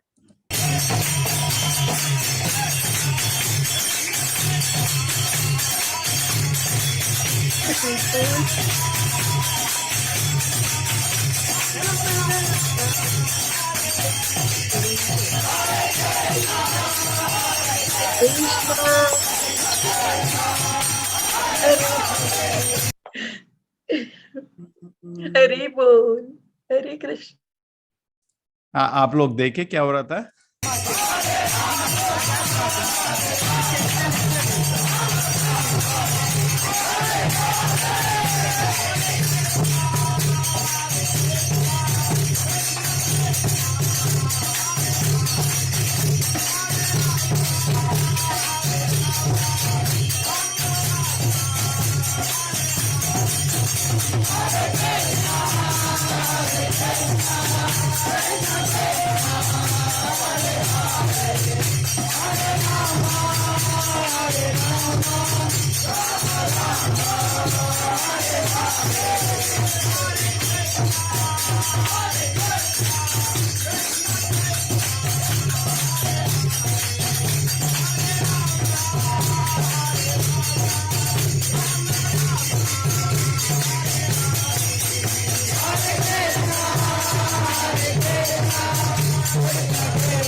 आपने देखा क्या हुआ, उसने ट्यून नहीं बदली, वो 2 घंटा ऐसा, अभी तो मैंने आपको एक ही 15 मिनट में देखा कैसे विकार आया है। उसने, हमने किसी को बोला नहीं नाचने के लिए, ऑटोमेटिक हृदय में सब लोग कूदने लगते हैं। से उसमें क्या होता है, जनरली क्या करते हैं लोग, एक स्ट्रूकरी ट्यून, हरे कृष्णा, ये ट्यून चली, ये ट्यून हर ट्यून का होता है, फिल्म से बनाई हुई ट्यून है। ये 8 मिनट 9 मिनट की ट्यून होती है, फिर कीर्तन खत्म, 2 बारी ऊपर 3 बारी नीचे और खत्म। मैं मृदंग बजाया था, मैं मंदिर में मृदंग हमेशा बजाया है बचपन से, क्योंकि मैं पहले थोड़ा तबला जानता था, तो मंदिर में मृदंग बजाता था। इतना तंग करते थे मेरे को एक गाने वाले, अरे तेज कर, स्लो कर, अभी तू दूसरी स्पीड में जा, तीसरी स्पीड अभी नहीं। मैंने कहा ऑर्केस्ट्रा है, ये कीर्तन है, ये क्या एक डंडी लेके खड़े हो जाओ, तेज, फुल स्पीड, आधा स्पीड। मैंने कहा इतना तुम हमको डिस्ट्रैक्ट कर दोगे नाम से, तो फिर नाम पे ध्यान नहीं लगा पाते। अगर आप ट्यून बदलते रहते हैं तो पूरा ध्यान नेक्स्ट ट्यून में चला जाता है, अभी अब क्या गाने वाले हैं। ये फिल्म म्यूजिक में यही चक्कर है। लेकिन जो हरिनाम का संकीर्तन में है, हर तरह से कर सकते हैं, लेकिन मेरे को ये बहुत पसंद है, सिंगल ट्यून का सिस्टम अच्छा लगा। ठीक है, मैं आपको एक और दिखा, अरे हाँ, आज एक और प्रेजेंटेशन है ना, चलो। हाँ, दूसरा प्रेजेंटेशन किसका है, हाथ खड़ा करिए। आज कोई रेडी है?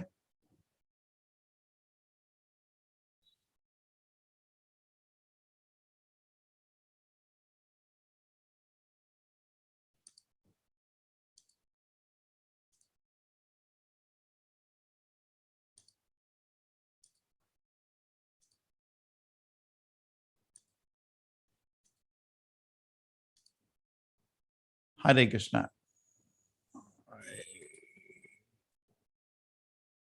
बन गए ना सब, खोलो, एक बचा है। हरे कृष्णा, चलिए।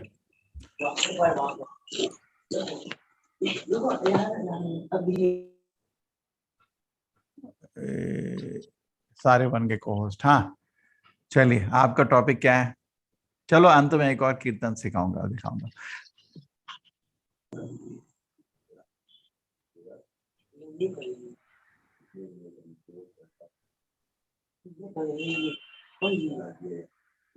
उसको हम वृंदावन मायापुर में लाए थे, लेकिन हमने एक लंबा कीर्तन कराया नहीं। वृंदावन आए, नेक्स्ट यात्रा में जरूर करेंगे। मेरे को तो इतना उत्सुकता हो रही यात्रा की, मन करता है अगले महीने भी चलते हैं कहीं जनवरी में। पता नहीं कोरोना कब आएगा, कब जाएगा। एटलीस्ट चलो हर रहेगी, चलो एक कैंसिल हुई, नेक्स्ट है वो चलेगा, तीसरा चलेगा, पांचवा कैंसिल। हरे कृष्णा। ठीक है, कौन सा टॉपिक है आपका? हरे कृष्णा प्रभु जी।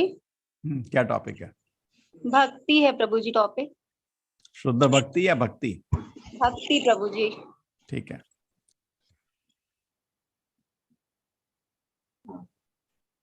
हरे कृष्णा सभी को। प्रभु जी की कृपा से भक्ति विषय पर अपनी वाणी के द्वारा इन विचारों को भक्त जनों के सामने प्रस्तुत करने की इच्छा कर रही हूँ।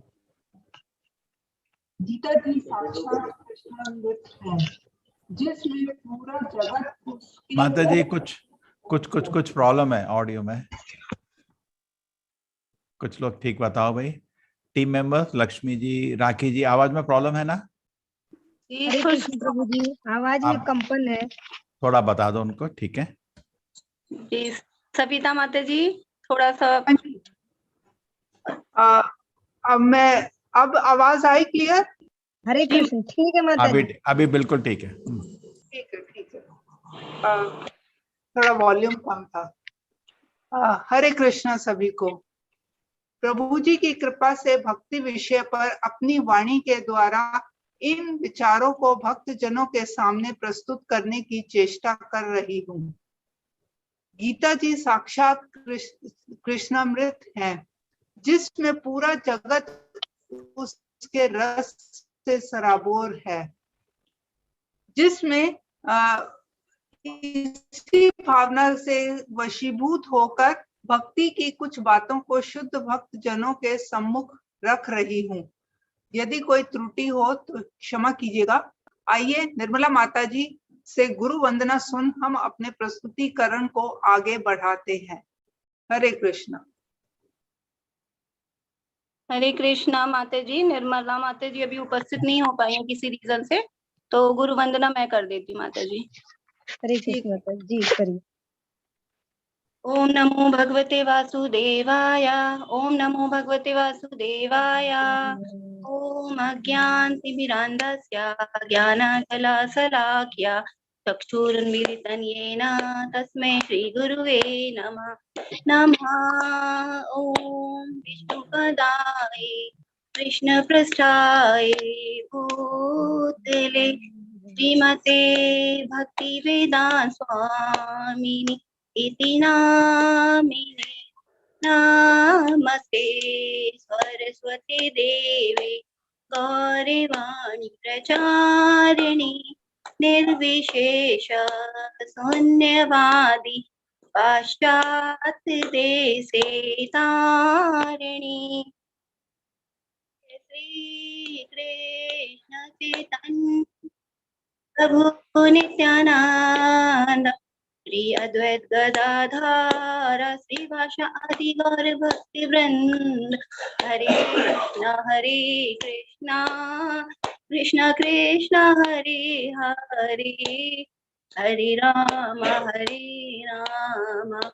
राम राम हरे हरे। हरे कृष्णा। अब लक्ष्मी माता जी हमें आज के टॉपिक पे प्रकाश डालेंगी। हरे कृष्णा लक्ष्मी माता जी। हरे कृष्णा सभी को। हरे कृष्णा।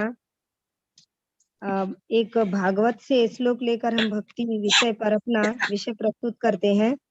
नारायणं नमस्कृत्यं नरं चैव नरोत्तमं देवीं सरस्वतीं व्यासं तत जयमुदीरयेत्। हरे कृष्णा माता जी सभी को। हम लोगों का एक छोटा सा प्रयास है, यदि कुछ त्रुटि हो तो क्षमा करेंगे। यह मेरा पहली बार प्रस्तुतिकरण है ऑनलाइन। विद्यालयों में पढ़ने, विश्वविद्यालयों में पढ़ने से यह बहुत ही कठिन लग रहा था, परंतु राखी माता जी, सविता जी और हमारे एनडी प्रभुदास जी की कृपा से हम प्रस्तुत करने को हुए हैं। हाँ, अभी स्लाइड दिखाइएगा माता जी। हरे कृष्ण।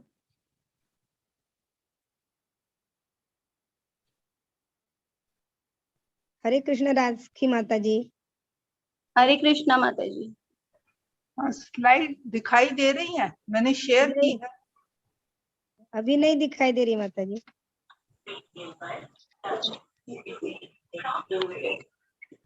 मैं दोबारा शेयर करती हूँ, एक बार स्टॉप करके दोबारा शेयर करती हूँ। हरे कृष्ण जी, ठीक है।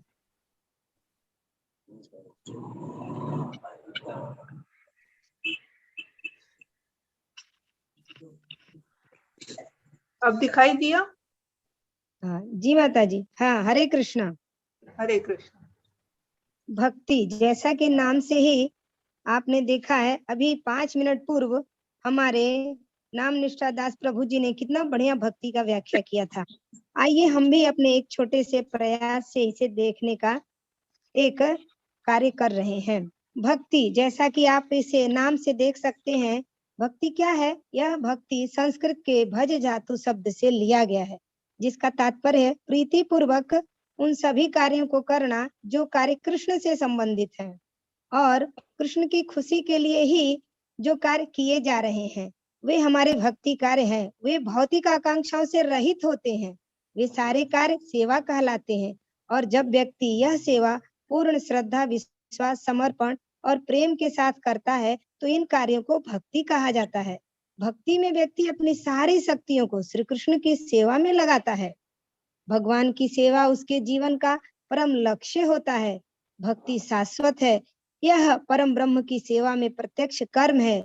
कोई भी व्यक्ति, मनुष्य हो, वह कर्म योग द्वारा, ज्ञान योग द्वारा, अष्टांग योग द्वारा या अन्य किसी भी प्रकार से भगवान को नहीं समझ सकता है। जो व्यक्ति भक्ति में लगे रहते हैं वे ही समस्त भौतिक कल्मशों से शुद्ध हो जाते हैं। भक्ति क्या है? जो कल्पना, योग, सकाम कर्म से मुक्त है, जो पूर्णतया तथा शुद्ध नहीं हो पाते हैं, वे भगवान के विभिन्न स्वरूपों तथा निर्विशेषवादी ब्रह्म ज्योति तथा अंतर्यात्मी परमात्मा द्वारा आकृष्ट होते हैं। किंतु शुद्ध भक्त तो परमेश्वर की साक्षात सेवा करता है। वह मनसा, वाचा, कर्मणा हर प्रकार से कृष्ण भाव में पूर्णतया तल्लीन रहता है। उसकी भक्ति इतनी शुद्ध है कि इसमें लगे रहने वाले सारे मनुष्य भी शुद्ध बन जाते हैं। हमारी बद्ध अवस्था में इंद्रियां शारीरिक कार्यों की तृप्ति में और उनकी पूर्ति में लगी रहती हैं, किंतु जब यही सभी इंद्रियां कृष्ण के आदेशों को पूरा करने में लगा दी जाती हैं, तो हमारे कार्य भक्तिमय कहलाते हैं। एक भक्त ईश्वर की उपस्थिति का अनुभव भक्ति के द्वारा ही कर सकता है। भक्ति एक प्रकार का अनुशीलन है जिसका पालन करके मनुष्य भगवान के साथ अपने संबंधों को पुनर्जीवित करता है। हरे कृष्ण माता जी। अभी हमने भक्ति देखा है, अब हम देखेंगे इन भक्ति के लक्षण क्या है। आप जानते हैं, लक्षणों को भी हम अपने भक्ति के द्वारा एक शब्द दिए हैं। आइए देखते हैं भक्ति के क्या लक्षण हैं जो कृष्ण को भी आकृष्ट करती है।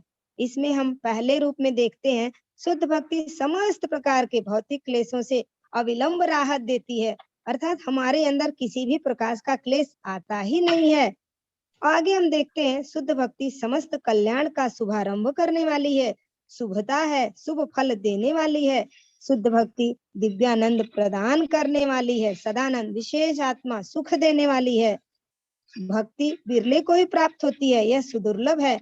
हमने कोई जरूर पुण्य कार्य किया है कि आज हम इस भक्ति विषय पर बोलने का अवसर मिला है। हम सभी बिरले मानव ही हैं। यही तभी तो कहा गया है, शुद्ध भक्ति को प्राप्त लोग मुक्ति के विचार को भी तुच्छ समझने लगते हैं। उन्हें लगता है हम भक्ति ही करते रहें, मुक्ति उनके लिए लघुता का कारण बन जाती है। शुद्ध भक्ति कृष्ण को भी आकृष्ट करने वाली होती है, वह श्री कृष्ण कर्षणी होती है। हरे कृष्ण माता जी। अब आपके मन में ये प्रश्न आ रहा होगा कि हम भक्ति किसकी करनी है, हमें किसकी भक्ति करनी चाहिए। करने को तो बहुत सारे लोगों के द्वारा उपदेश मिलता है, परंतु यहाँ आकर के यह ज्ञात हुआ है कि हमें भक्ति किसकी करनी है। कहा गया है ही, हमारे गीता में ही बता रहा है, ऐश्वर्यस्य समग्रस्य वीर्यस्य यशसः श्रियः ज्ञान वैराग्य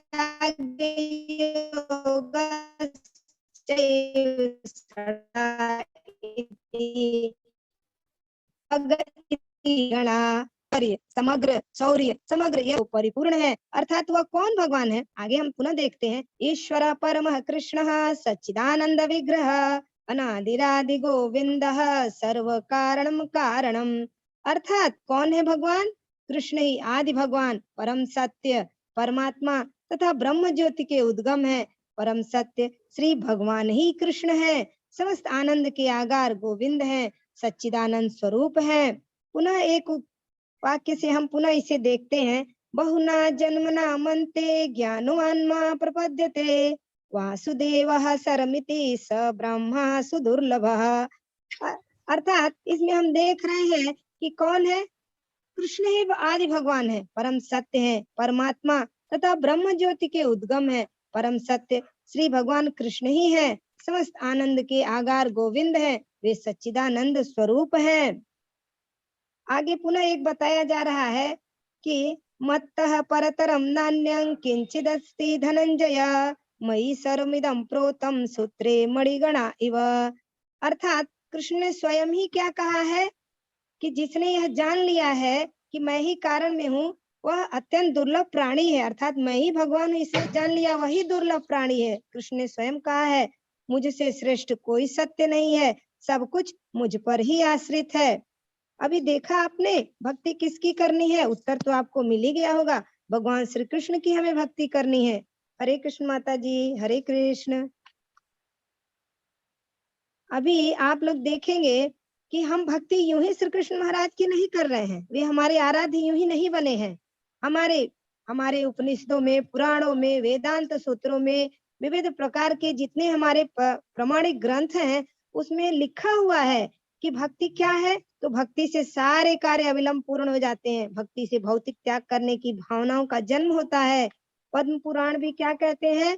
भौतिक इंद्रिया भोग त्याग कर भक्ति के सिद्धांतों को स्वीकार करने लगती हैं। वेदांत सूत्र में तो स्वयं भक्ति को परिभाषित किसके द्वारा किया गया है? प्रकाशस्य कर्णाभ्यासात्।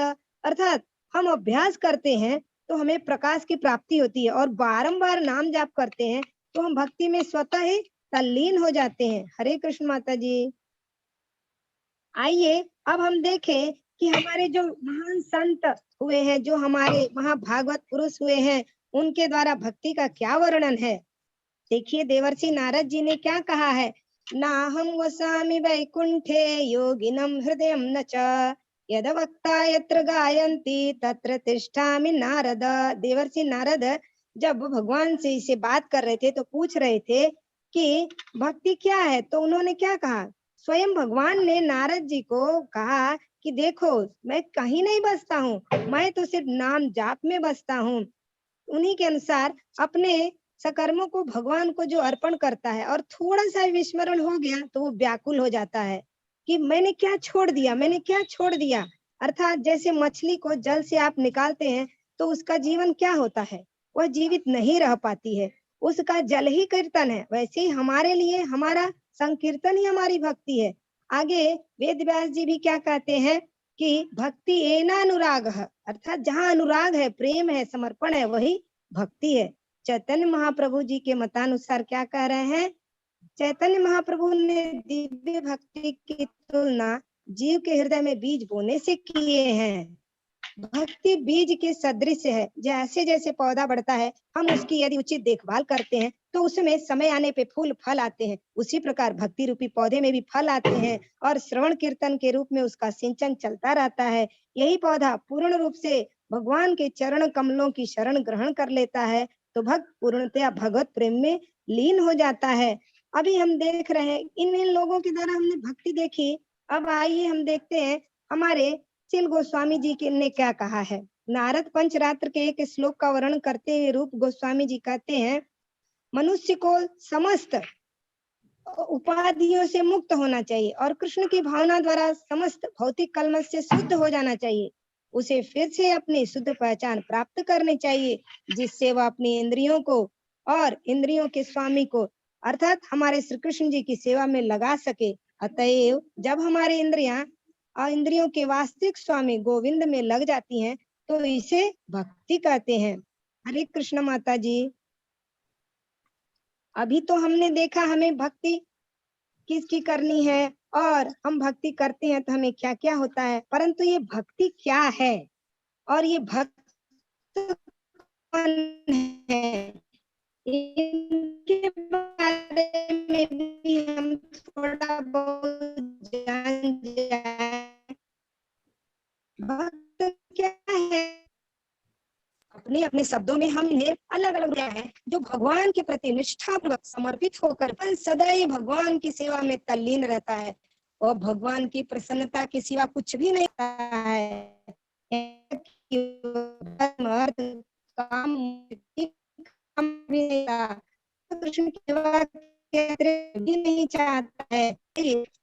हम भक्त को किस किस प्रकार के, अभी इसके पूर्व जो हमारा प्रेजेंटेशन था उसमें तो हमारे नाम निष्ठा दास प्रभु जी ने बहुत बढ़िया बता दिया है उत्तम अधिकारी, मध्यम अधिकारी और कनिष्ठ अधिकारी क्या है, परंतु इस विषय पे थोड़ा सा कुछ है, उसको भी आप सुनने का कष्ट करेंगे। हरे कृष्ण। भक्त क्या है, तो जो कृष्ण की सेवा के अतिरिक्त कुछ नहीं चाहता है। हाँ, इसमें हम प्रकार में देखते हैं तो कनिष्ठ अधिकारी कौन है, जो दीक्षित तो है परंतु अभी भक्ति के संकल्पों का पालन दृढ़ता पूर्वक नहीं कर पा रहा है। वह कर तो रहा है, जैसा अभी हमारे प्रभु जी ने बताया कि वह कर तो रहा है, परंतु वह अभी पूर्णतया वेद शास्त्र इत्यादि का अध्ययन नहीं किया है। मध्यम अधिकारी के अंतर्गत कौन से भक्त आते हैं, वे भक्त आते हैं जिन्होंने अपनी भक्ति में दृढ़ता पूर्वक लग गए हैं, भगवान के प्रति अनुराग उत्पन्न होने लगा है। अभी वेदों का ज्ञान उन्हें पूरी तरह से नहीं हुआ है, वे संपूर्ण ज्ञान को अपने आचरण में नहीं उतार पाए हैं, परंतु जब हमने उत्तम अधिकारी और कनिष्ठ अधिकारी, मध्यम अधिकारी को देखा तो अब हम देखते हैं उत्तम अधिकारी कौन है। देखिए अभी अभी अभी कीर्तन जो दिखाया गया था तो उसमें आपने देखा उत्तम अधिकारी की कैसे है, स्वतः नाम संकीर्तन देखते ही वे उनका शरीर का रोम रोम प्रसन्न चित्त हो गया, प्रफुल्लित हो गया और वे स्वयं नृत्य इत्यादि करने लगे। ऐसे ही उत्तम अधिकारी के बारे में हम जानते हैं, वह भक्त इस श्रेणी में आते हैं जिनका मन भगवान में पूरी तरह से रमा हुआ है, वह अपनी भक्ति में दृढ़ हैं, संकल्पित हैं और वेदों का ज्ञान उन्हें प्राप्त हो गया है और वो सभी प्रकार के वेदों को से परिपूर्ण हो गए हैं। हरे कृष्ण माता जी। अब आपने इतना तो जान लिया, अब हम देखते हैं कि भगवान की भक्ति करने वाले लोगों के लक्षण क्या क्या हैं।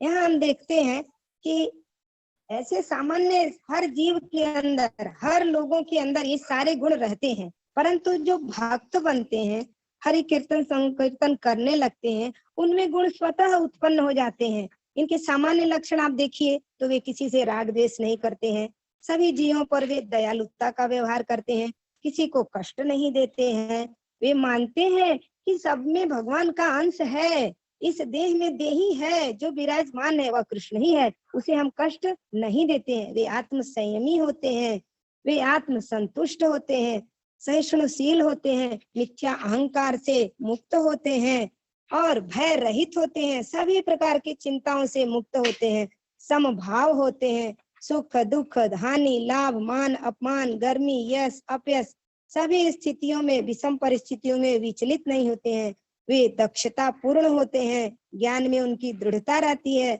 भक्ति में वे संलग्न रहते हैं, श्रद्धा सहित भक्ति में लगे रहते हैं, मन बुद्धि उनके स्थिर रहती है। विशिष्ट लक्षणों के अंतर्गत चित्र में आप देख ही रहे हैं, आइए हम कुछ उन्हें अपने शब्दों में व्यक्त करते हैं। विशिष्ट लक्षण में क्या है, जो सदैव कृष्ण के प्रति जिनकी श्रद्धा अटूट रहती है और जो श्रद्धा नहीं करते हैं उसे तो मैं प्राप्त ही नहीं कर सकता हूँ। अर्थात कृष्ण को प्राप्त करने के लिए श्रद्धावान होना आवश्यक है। अश्रद्धानां पुरुषाः वर्णास्याम परंतपः अप्राप्यम माम निर्वंतन्ते मृत्युसार वर्तन्ति में। हरे कृष्ण माता जी।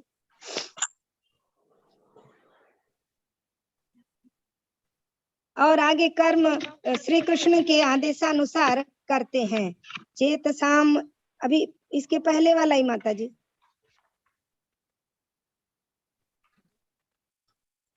चेतसाम सर्व कर्माणि मयि सन्न्यस्य मत्परः बुद्धि योगमुपाश्रित्य मंचित सततम भव। अर्थात भक्त जो भी कर्म करता है वह कृष्ण के आदेशानुसार ही होना चाहिए, यह सबसे महत्वपूर्ण है, तभी भक्त को जीवन की सिद्धि सुनिश्चित होती है। वह मिथ्या अहंकारवश कार्य करता है तो भगवान ने ही कहा है कि उसका विनाश हो जाएगा। भक्ति प्रेममय होती है। भक्त हरे कृष्ण माता जी।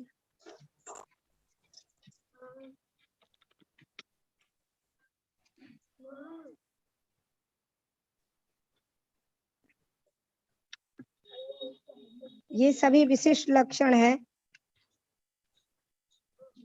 अभी आप हम देखते हैं उनके अंदर भक्ति प्रेममय रहती है, उनके कर्म कृष्ण के अनुसार होते हैं, सेवा और समर्पण उनके अंदर भरा हुआ होता है। अभी यहाँ पे हमने इन सब चीजों को देखा। अब हम देखते हैं भक्ति की विधियां। इसके लिए हम लोग निर्मला माता जी को आग्रह करते हैं कि आगे की भक्ति की विधियों पर वे अपने वक्तव्य को रखें। हरे कृष्ण। निर्मला माता जी उपस्थित नहीं है क्या माता जी? आ गई है माता जी। निर्मला माता जी। हरे कृष्ण माता जी। माता जी भक्ति की विधियां। ये यथा मां प्रपद्यन्ते तांस्तैव भजाम्यहम् मम वर्तमानुवर्तन्ते मनुष्याः पार्थ सर्वशः। अर्थात जिस भाव से सारे लोग मेरी शरण ग्रहण करते हैं उसी के अनुरूप मैं उन्हें फल देता हूँ। जो भक्त जिस प्रकार मुझे भजते हैं मैं भी उन्हें उसी प्रकार भजता हूँ, अर्थात उनका ध्यान रखता हूँ। भक्ति एक प्रकार का अनुशीलन है जिसके पालन से मनुष्य भगवान की भक्ति में तल्लीन रहता है।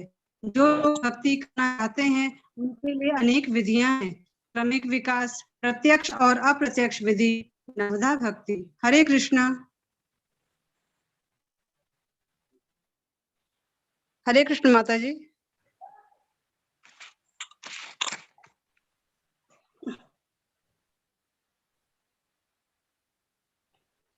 क्रमिक विकास की विधियां। क्रमिक विकास को हम एक सीढ़ी के रूप में समझते हैं। निचले स्तर पर हम देखते हैं कि पहले स्तर पे, इससे पहले वाली स्लाइड माता जी, और ऊपर, हाँ बस ये वाली। निचले स्तर पे हम देखते हैं कि पहले चरण में वे भक्त आते हैं जो फलदायी कार्य करता है और वो अनुष्ठान करते हैं उच्च ग्रहों की ओर प्रगति हेतु। ये हमारे शास्त्रों के अनुसार बताया गया है कि हमें इनका नियमित प्रयास करना चाहिए। अगली स्लाइड माता जी।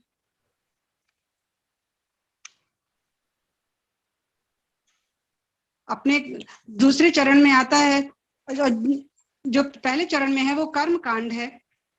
इसके बाद हम थोड़ी सी प्रगति करते हैं और अपने कर्म के फल को त्यागना शुरू करते हैं, जो कर्म योग कहलाता है।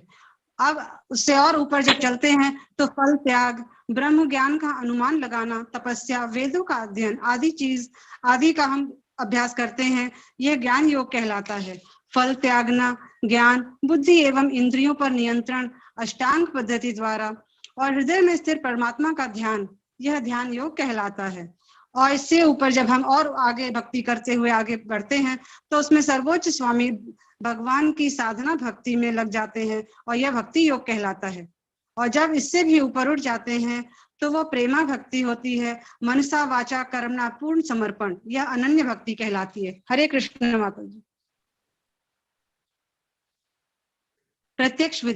प्रत्यक्ष विधि में मनुष्य को किसी सुविज्ञ प्रामाणिक गुरु के मार्गदर्शन में कतिपय नियमों का पालन करना होता है, जैसे ब्रह्म मुहूर्त में जागना, स्नान करना, मंदिर जाना, प्रार्थना करना एवं हरे कृष्ण कीर्तन करना, अर्च विग्रह पर चढ़ाने के लिए फूल चुनना, अर्च विग्रह पर चढ़ाने के लिए भोग बनाना, प्रसाद ग्रहण करना। ऐसे अनेक विधि विधान हैं जिनका पालन आवश्यक है। मनुष्य को शुद्ध भक्तों से नियमित भगवत गीता भागवत सुनना चाहिए। इस अभ्यास से कोई भी ईश्वर प्रेम के स्तर तक उठ सकता है और भगवत धाम तक पहुंचना ध्रुव है। भगवत गीता में प्रत्यक्ष विधि पर ही बल दिया गया है। सभी भक्तों को इसका पालन करना चाहिए। अप्रत्यक्ष विधि, जो भक्ति योग के विधि विधानों का प्रत्यक्ष रूप से अभ्यास न कर सके उसे ऐसे कार्य में सहायता देने का प्रयत्न करना चाहिए जिससे वह अप्रत्यक्ष रूप से ही सही पर कृष्ण के लिए कुछ कर सके, जैसे मंदिर निर्माण हेतु भूमि पूजन, श्रम आदि देना। जैसे किसी व्यापार को स्थापित करने के लिए हमें स्थान की आवश्यकता होती है, उसे चलाने के लिए हमें पूंजी की आवश्यकता होती है, तथा उसे आगे श्रम की भी आवश्यकता होती है और उसके विस्तार हेतु संगठन की आवश्यकता होती है। इसी प्रकार कृष्ण सेवा के लिए भी इनकी आवश्यकता होती है। भौतिकवाद में मनुष्य इंद्रिय तृप्ति के लिए सारा कार्य करता है, लेकिन यही कार्य कृष्ण की दृष्टि के लिए किया जा सकता है। यही दिव्य कार्य है। जिसके पास अनाज की अधिकता हो वह अनाज दान में दे सकता है या मंदिर निर्माण में अपनी सामर्थ्य अनुसार सहायता प्रदान कर सकता है या प्रचार प्रसार भी कर सकते हैं। भगवत गीता का अधिक से अधिक वितरण या विक्रय भी करा सकते हैं। हरे कृष्ण।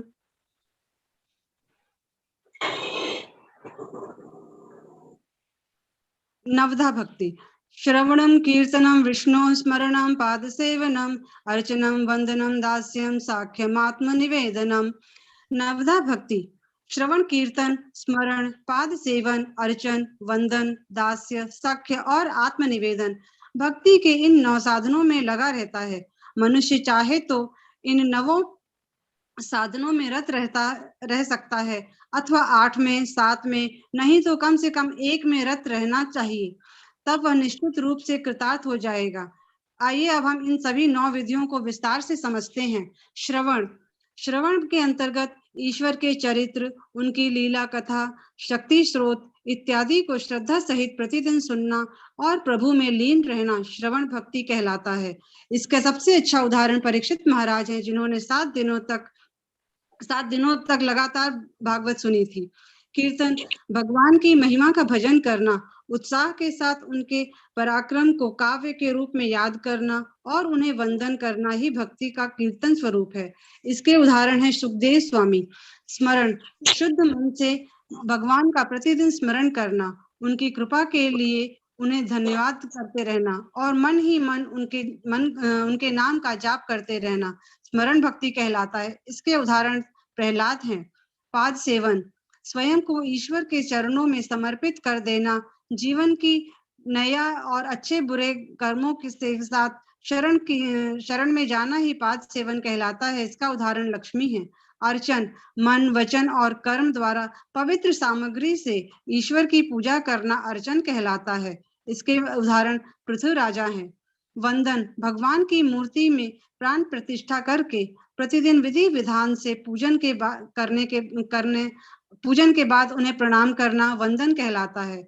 इसमें भगवान के साथ साथ माता पिता, आचार्य, ब्राह्मण, गुरुजन आदि का आदर सत्कार करना और उनकी सेवा करना भी है। इसके सबसे अच्छा उदाहरण अक्रूर जी हैं। दास्य। ईश्वर को स्वामी मानकर और स्वयं को उनका दास समझकर परम श्रद्धा के साथ प्रतिदिन भगवान की सेवा एक सेवक की तरह करना दास्य भक्ति कहलाता है। इसके उदाहरण हनुमान जी हैं। साख्य। ईश्वर को ही अपना परम मित्र समझकर अपना सर्वस्व उसे समर्पित कर देना और सच्चे भाव से अपने पाप पुण्य का निवेदन करना ही साख्य भक्ति है। इसके उदाहरण अर्जुन हैं। आत्मनिवेदन। अपने आप को भगवान के चरणों में सदा के लिए समर्पित कर देना और अपनी कोई स्वतंत्र सत्ता न रखना ही भक्ति की आत्मनिवेदन अवस्था है। यही भक्ति की सबसे उत्तम अवस्था मानी गई है। इसके उदाहरण बलि राजा हैं। हरे कृष्णा।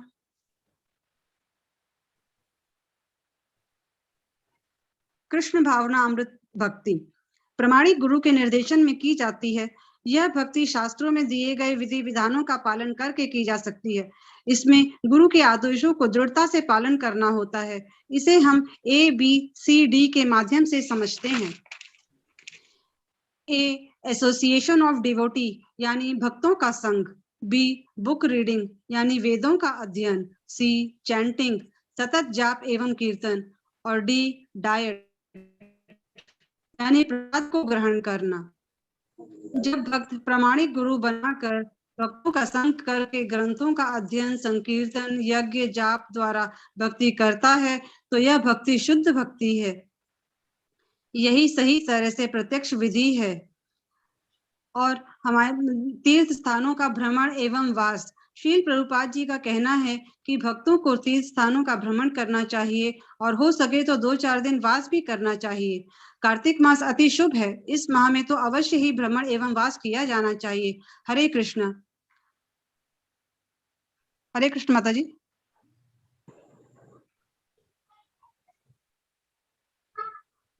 अब हम अपनी प्रस्तुति को आगे बढ़ाते हुए भक्ति करनी ही क्यों है के विषय में जानने का प्रयास करते हैं। इस विषय पर राखी माता जी अपने विचार प्रस्तुत करेंगी। राखी माता जी, हरे कृष्णा। हरे कृष्णा सभी को। हमने अभी तक भक्ति के बारे में बहुत कुछ सुना और समझा, परंतु हमें भक्ति करनी ही क्यों है, ये प्रश्न हर किसी के मन में उत्पन्न होता है जब वो भक्ति करने की प्रारंभ अवस्था में रहता है। आज हम भगवत गीता में ही दी हुई कृष्ण की वाणी के द्वारा जानते हैं कि हमें भक्ति करनी ही क्यों चाहिए, भक्ति में कितनी शक्ति होती है। तो हम सभी जानते हैं कि भक्ति क्यों करनी चाहिए। कृष्ण वंदे जगत गुरु, कृष्ण भगवान ही सबके गुरु हैं। उनकी वाणी में हम जानते हैं कि भक्ति हमें क्यों करनी चाहिए। सर्वधर्मान् परित्यज्य मामेकं शरणं व्रज अहं त्वां सर्वपापेभ्यो मोक्षयिष्यामि मा शुचा। सभी धर्मों को त्याग के मेरा आश्रय लो तो मैं सभी प्रकार के पापों से मुक्त कर दूंगा। डरो मत, भगवान की भक्ति करने से सभी प्रकार के पाप, प्रारब्ध, अप्रारब्ध, कूटम, बीजम, सभी प्रकार के पाप नष्ट हो जाते। मन्मना भव मद्भक्तो मध्यजिमां नमस्कुरु मामे वैश्यसि सत्यं ते प्रतिजाने प्रियोसी में। यहाँ भगवान स्वयं कहते हैं कि भक्ति द्वारा तुम निश्चित रूप से मेरे पास आओगे, यह मेरा वचन है। माम चा योग विचारेण भक्ति योगेन सेवते गुणान संतीतयेतान ब्राह्म्य भूयाय कल्पते। जो व्यक्ति अविचल भाव से पूर्ण भक्ति में लगा रहता है, वे तुरंत ही प्रकृति के तीनों गुणों को लांघ जाता है। क्षिप्रं भवति धर्मात्मा शाश्वत शांति निगच्छति कौन्ते प्रतिजानीहि नामे भक्ति प्रणश्यति। भगवान ने कहा है, जो भक्ति में लगे रहते हैं वे धर्मात्मा बन जाते हैं और मेरे भक्त का कभी विनाश नहीं होता है। हरे कृष्णा। हरे कृष्णा माता जी।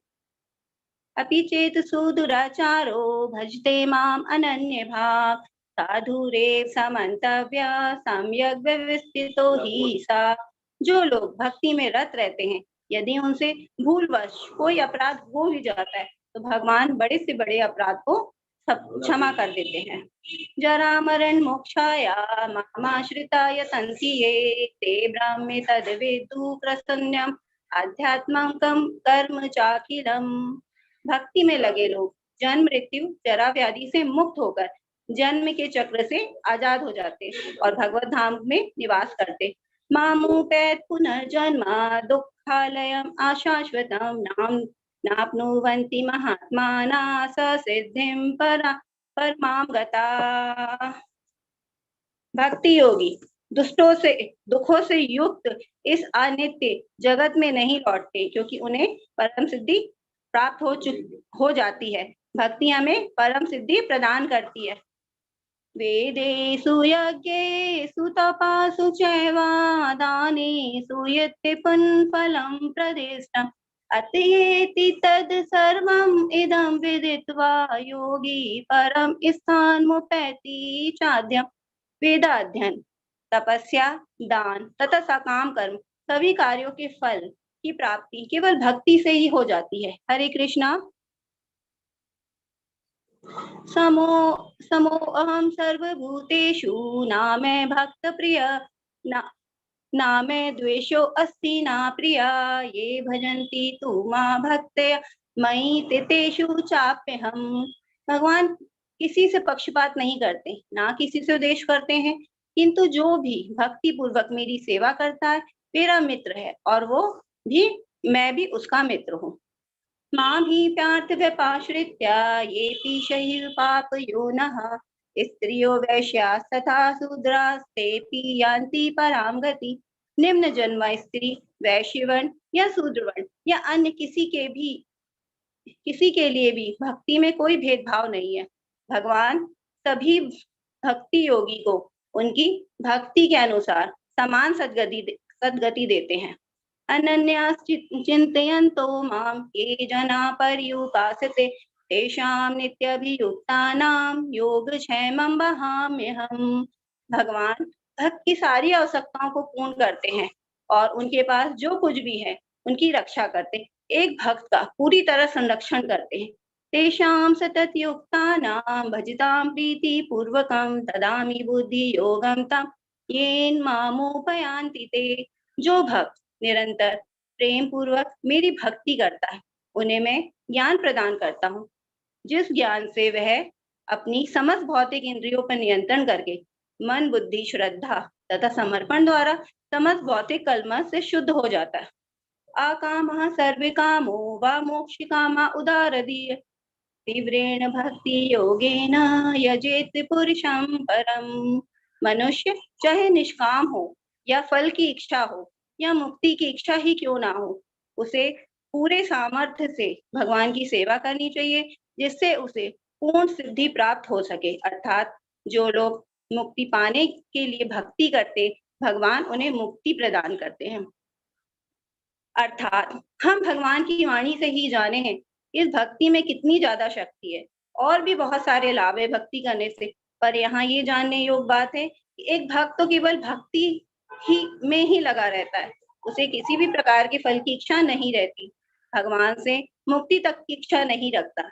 भक्ति में इतनी शक्ति है कि भगवान एक शुद्ध भक्त से आकर्षित हो जाते हैं और भक्त के कीर्तिदाता कहलाने को तैयार रहते हैं। हरे कृष्णा। अब हमने क्या आज हमने भक्ति और भक्त के बारे में क्या जाना, उसके निष्कर्ष के रूप में हम देखते हैं। भगवान ही श्री कृष्ण है। भगवान कृष्ण शुद्ध भक्ति से प्रसन्न होते हैं, इसलिए भक्त भगवान को प्रसन्न करने के अतिरिक्त और कुछ भी नहीं चाहता, और भगवान भक्ति से प्रसन्न होकर अपनी अचिंत शक्ति से वे शुद्ध भक्त के हृदय में स्वयं प्रकट हो सकते हैं। शुद्ध भक्ति हृदय में भगवान श्री कृष्ण निरंतर रहते हैं। भक्ति हमेशा अकारण निष्काम युक्त हो, अहेतु की हो और सतत या अखंड होनी चाहिए। भक्ति मनुष्य को भगवान के साथ अपने शाश्वत संबंध को पुनः जीवित करने के लिए करनी चाहिए। भक्ति में श्रद्धा, विश्वास, सेवा, समर्पण और प्रेम सबसे महत्वपूर्ण अंग है। मनुष्य प्रामाणिक गुरु के आदेशों का पालन करते हुए और शुद्ध भक्ति कर पाता है। अपने मन बुद्धि को नियंत्रण करके अपना जीवन भगवान को समर्पित कर पाते हैं। भगवान ही उनके चरम लक्ष्य बन जाते हैं। कृष्ण भावना अमृत संग हम मनुष्यों को भगवान कृष्ण से प्रेम भक्ति करने का ज्ञान सरल व सहज विधि से कराते हैं। किसी भी बुद्धिमान मनुष्य को चाहिए कि वे अन्य मार्गों की अपेक्षा भक्ति मार्ग चुने, अर्थात भक्ति मार्ग समस्त दिव्य कर्मों में सर्वोच्च है। सबसे महत्वपूर्ण बात भक्ति के लिए यहाँ पे है, जीव अपनी शक्ति मात्र से भक्ति की कामना नहीं कर सकता, यह भी भगवान की कृपा से ही मिल पाती है। भगवान किसी व्यक्ति को भौतिक सुख या मुक्ति तो दे सकते हैं, किंतु वे अपनी भक्ति किसी विशेष कृपा वाले व्यक्ति को ही देते, क्योंकि भक्ति देके भगवान खुद उसके दास बन जाते हैं। हरे कृष्णा। वाञ्छाकल्पतरुभ्यश्च कृपा सिन्धुभैव च पतितानां पावनेभ्यो वैष्णवेभ्यो नमो नमः।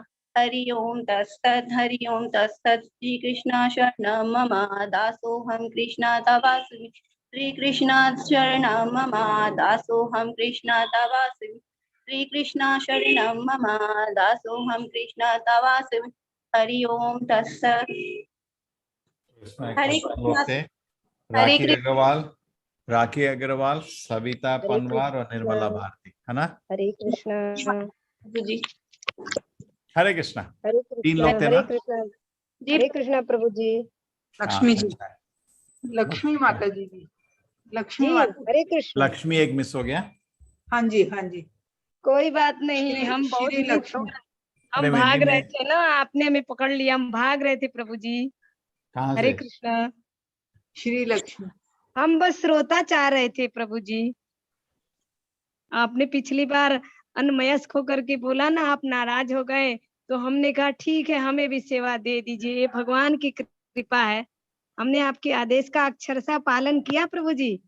अच्छा है, प्रेजेंटेशन अच्छा है, आपके पॉइंट्स भी इकट्ठे किए। कहाँ से मिले सारे पॉइंट? आप लोग खुद निचोड़ के बनाए या आपको कहीं पर? प्रभु जी, राखी माता जी का योगदान है प्रभु जी, वो बोलेंगी नहीं, इसीलिए हम थोड़ा छोटे होकर बड़ी बात कर रहे हैं, क्षमा करेंगी राखी माता जी। राखी माता जी कहाँ से मिला? उत्साहित किया प्रभु जी सबने सहयोग दिया प्रभु जी, हमारा कोई अकेले का नहीं है, सबने इतनी मेहनत करके भक्ति रसामृत सिंधु से प्रभु जी और गीता से, दोनों से ढूंढ के निकाला है। ठीक है, ठीक है, जी अच्छा है। हरे कृष्ण प्रभु जी। खुश है। सब भूमिका से भी मिल गया प्रभु जी, और राखी माता जी ने मोटिवेट किया, कक्षा हमारी चलती है ना उसी में अंडरलाइन कराया था, ठीक है, सबने किया। अच्छा है, हरे कृष्ण ठीक हरे है, कृष्ण। खुशी है, खुशी है। प्रेजेंटेशन क्लियर है, कोई हमको डाउट नहीं रहा, सिंपल था, सबको समझ भी आ रहा था। ठीक है, इसको मैं थोड़े और हम लोग पिक्चर डाल सकते थे बस, क्योंकि आपने जैसे बोल रहे ये सब भक्ति के लक्षण है, हर के लिए एक एक पिक्चर डाला तो और ठक ठक ठक ठक, हमेशा एक फोटो साथ रहने से थोड़ा और अट्रैक्टिव होता है, लेकिन फिर प्रेजेंटेशन ही बहुत बड़ी हो जाती है। ठीक है, हरे कृष्ण अच्छा है, प्रभु जी। खुशी है, हरे कृष्ण प्रेजेंटेशन हरे क्लियर है। प्रभु जी। हरे कृष्ण। तो आज कौन सा हो गया, फ्राइडे। अगले अभी कितनी प्रेजेंटेशन बची है भाई, कितनी बची है, खत्म हो गई सब? अभी एक शुद्ध भक्ति नहीं बची है प्रभु जी, अभी एक बची है हमारी, एक बची है एक। और शुद्ध भक्ति। हाँ प्रभु जी, हमारा अनन्य भक्ति बची है। हरे कृष्ण प्रभु बस जी। एक अनन्य भक्ति के अलावा बस सब खत्म ना? जी प्रभु अभी जी। हरे और कृष्ण। देने का। ठीक है, अभी सब लोग, एक- कुछ लोग हैं जो 16 नहीं जप कर रहे, ऐसे भी हैं क्या जी प्रभु जी, लक्ष्मी है प्रभु जी। जो 16 नहीं जप कर? मैं भी नहीं कर 16 नहीं प्रभु जी, कर- आपने कुछ लोगों को कोरोना काल में पास कराया था ना, उसमें लक्ष्मी भी है, कोरोना काल में पास हुई छात्रा। ठीक है, कोशिश करिए फटाफट। ठीक है, आप लोगों का वेट कर रहे हैं, सबको लेवल 4 में ले जाना है, उसके लिए 16 माला मैंने अनिवार्य रखा है। ठीक है प्रभु तो जी, तब एक तक आग्रह है, आधे मिनट का समय लेंगे प्रभु जी। हाँ बोलिए। हरे कृष्णा। मेरा अनन्य भक्ति मिला था, तो हम अनन्य भक्ति की तैयारी कर रहे थे, आज जी जान से लगे हुए थे। स्कूल में भी अनन्य भक्ति, सड़क में भी अनन्य भक्ति, विद्यालय में अनन्य, रास्ते में। परंतु आपने ऐसा कहा नहीं, सबको भाग लेना है, और ममता माता जी का कार्य बढ़ गया तो वो रही नहीं, तो मुझे भक्ति मिल गई। ये गुरु ईश्वर की इच्छा, हरि कृपा, भक्ति करेंगे तब तो अनन्य भक्ति में जाएंगे। तो आपने कल बताया था ना लैपटॉप का, सही बात है, मेरा लैपटॉप अभी अनन्य भक्ति से भर रहा था, तब तक भक्ति आ गई। हरे कृपा, धन्यवाद। हरे कृष्ण धन्यवाद प्रभु जी। ठीक है, हरे कृष्णा। ठीक है, ध्यान से जप करिए सब लोग, 16 माला करो फटाफट। लेवल 4 के लिए 16 माला करना अनिवार्य। तो आप लोग का मैं जितना वेट कर रहा हूँ, सभी को लेके जाना है, किसी को छोड़ना नहीं चाहता। ठीक है, हरे कृष्णा। हरे कृष्णा। ठीक है, आप लोगों को मैं एसेस दूंगा अभी, हाँ, उसमें 5-5 मिनट के प्रेजेंटेशन रहेंगे, नेक्स्ट टॉपिक देंगे टीम्स को। ठीक है, प्रभु जी, प्रभु जी मैं कुछ बोलना चाहती हूँ। हरे कृष्णा। बोलिए जल्दी, बोलिए राखी माता जी। प्रभु जी, आपका बहुत बहुत धन्यवाद, जो आपने इतना सुंदर टॉपिक पे हमें प्रेजेंट करने, प्रस्तुतिकरण के लिए अवसर दिया। नहीं, सबके डाउट क्लियर हो रहे हैं। नहीं देखिए क्या है ना माता जी, संघ से विश्वास दृढ़ होता है। ठीक है, मैं जानता हूं कि ओवरऑल सब लोगों को, क्योंकि लेवल 2 में तो आपको मैं चंदनी की तरह घिस दिया था वो 30 प्रश्न देके, लेकिन अब लेवल 3 में जब आए, आपको ये सब डिस्कशन से आपका विश्वास दृढ़ हो रहा है ना, और दृढ़ हो रहा है और क्लैरिटी बन रही है। अरे लोग कृष्णा और शिव पे भी फर्क नहीं कर पाते, इधर शुद्ध भक्ति की बात हो रही है ना, कितना फर्क है सोच, है ना। नॉर्मल आदमी भारत में 1000 भगवान, 50,000 भगवान, 30 करोड़ भगवान, उसी में रह गया और इधर शुद्ध भक्ति की बात हो रही है। ठीक है, तो कृष्ण की कृपा है ये। ठीक है, नाम जब बढ़ाते रहिए, मेरी विनती है, ध्यान से जप करिए। ठीक है, हरे कृष्णा। हरे कृष्णा। हरि बोल, हरि बोल, हरि बोल, हरि बोल। ठीक है, धन्यवाद।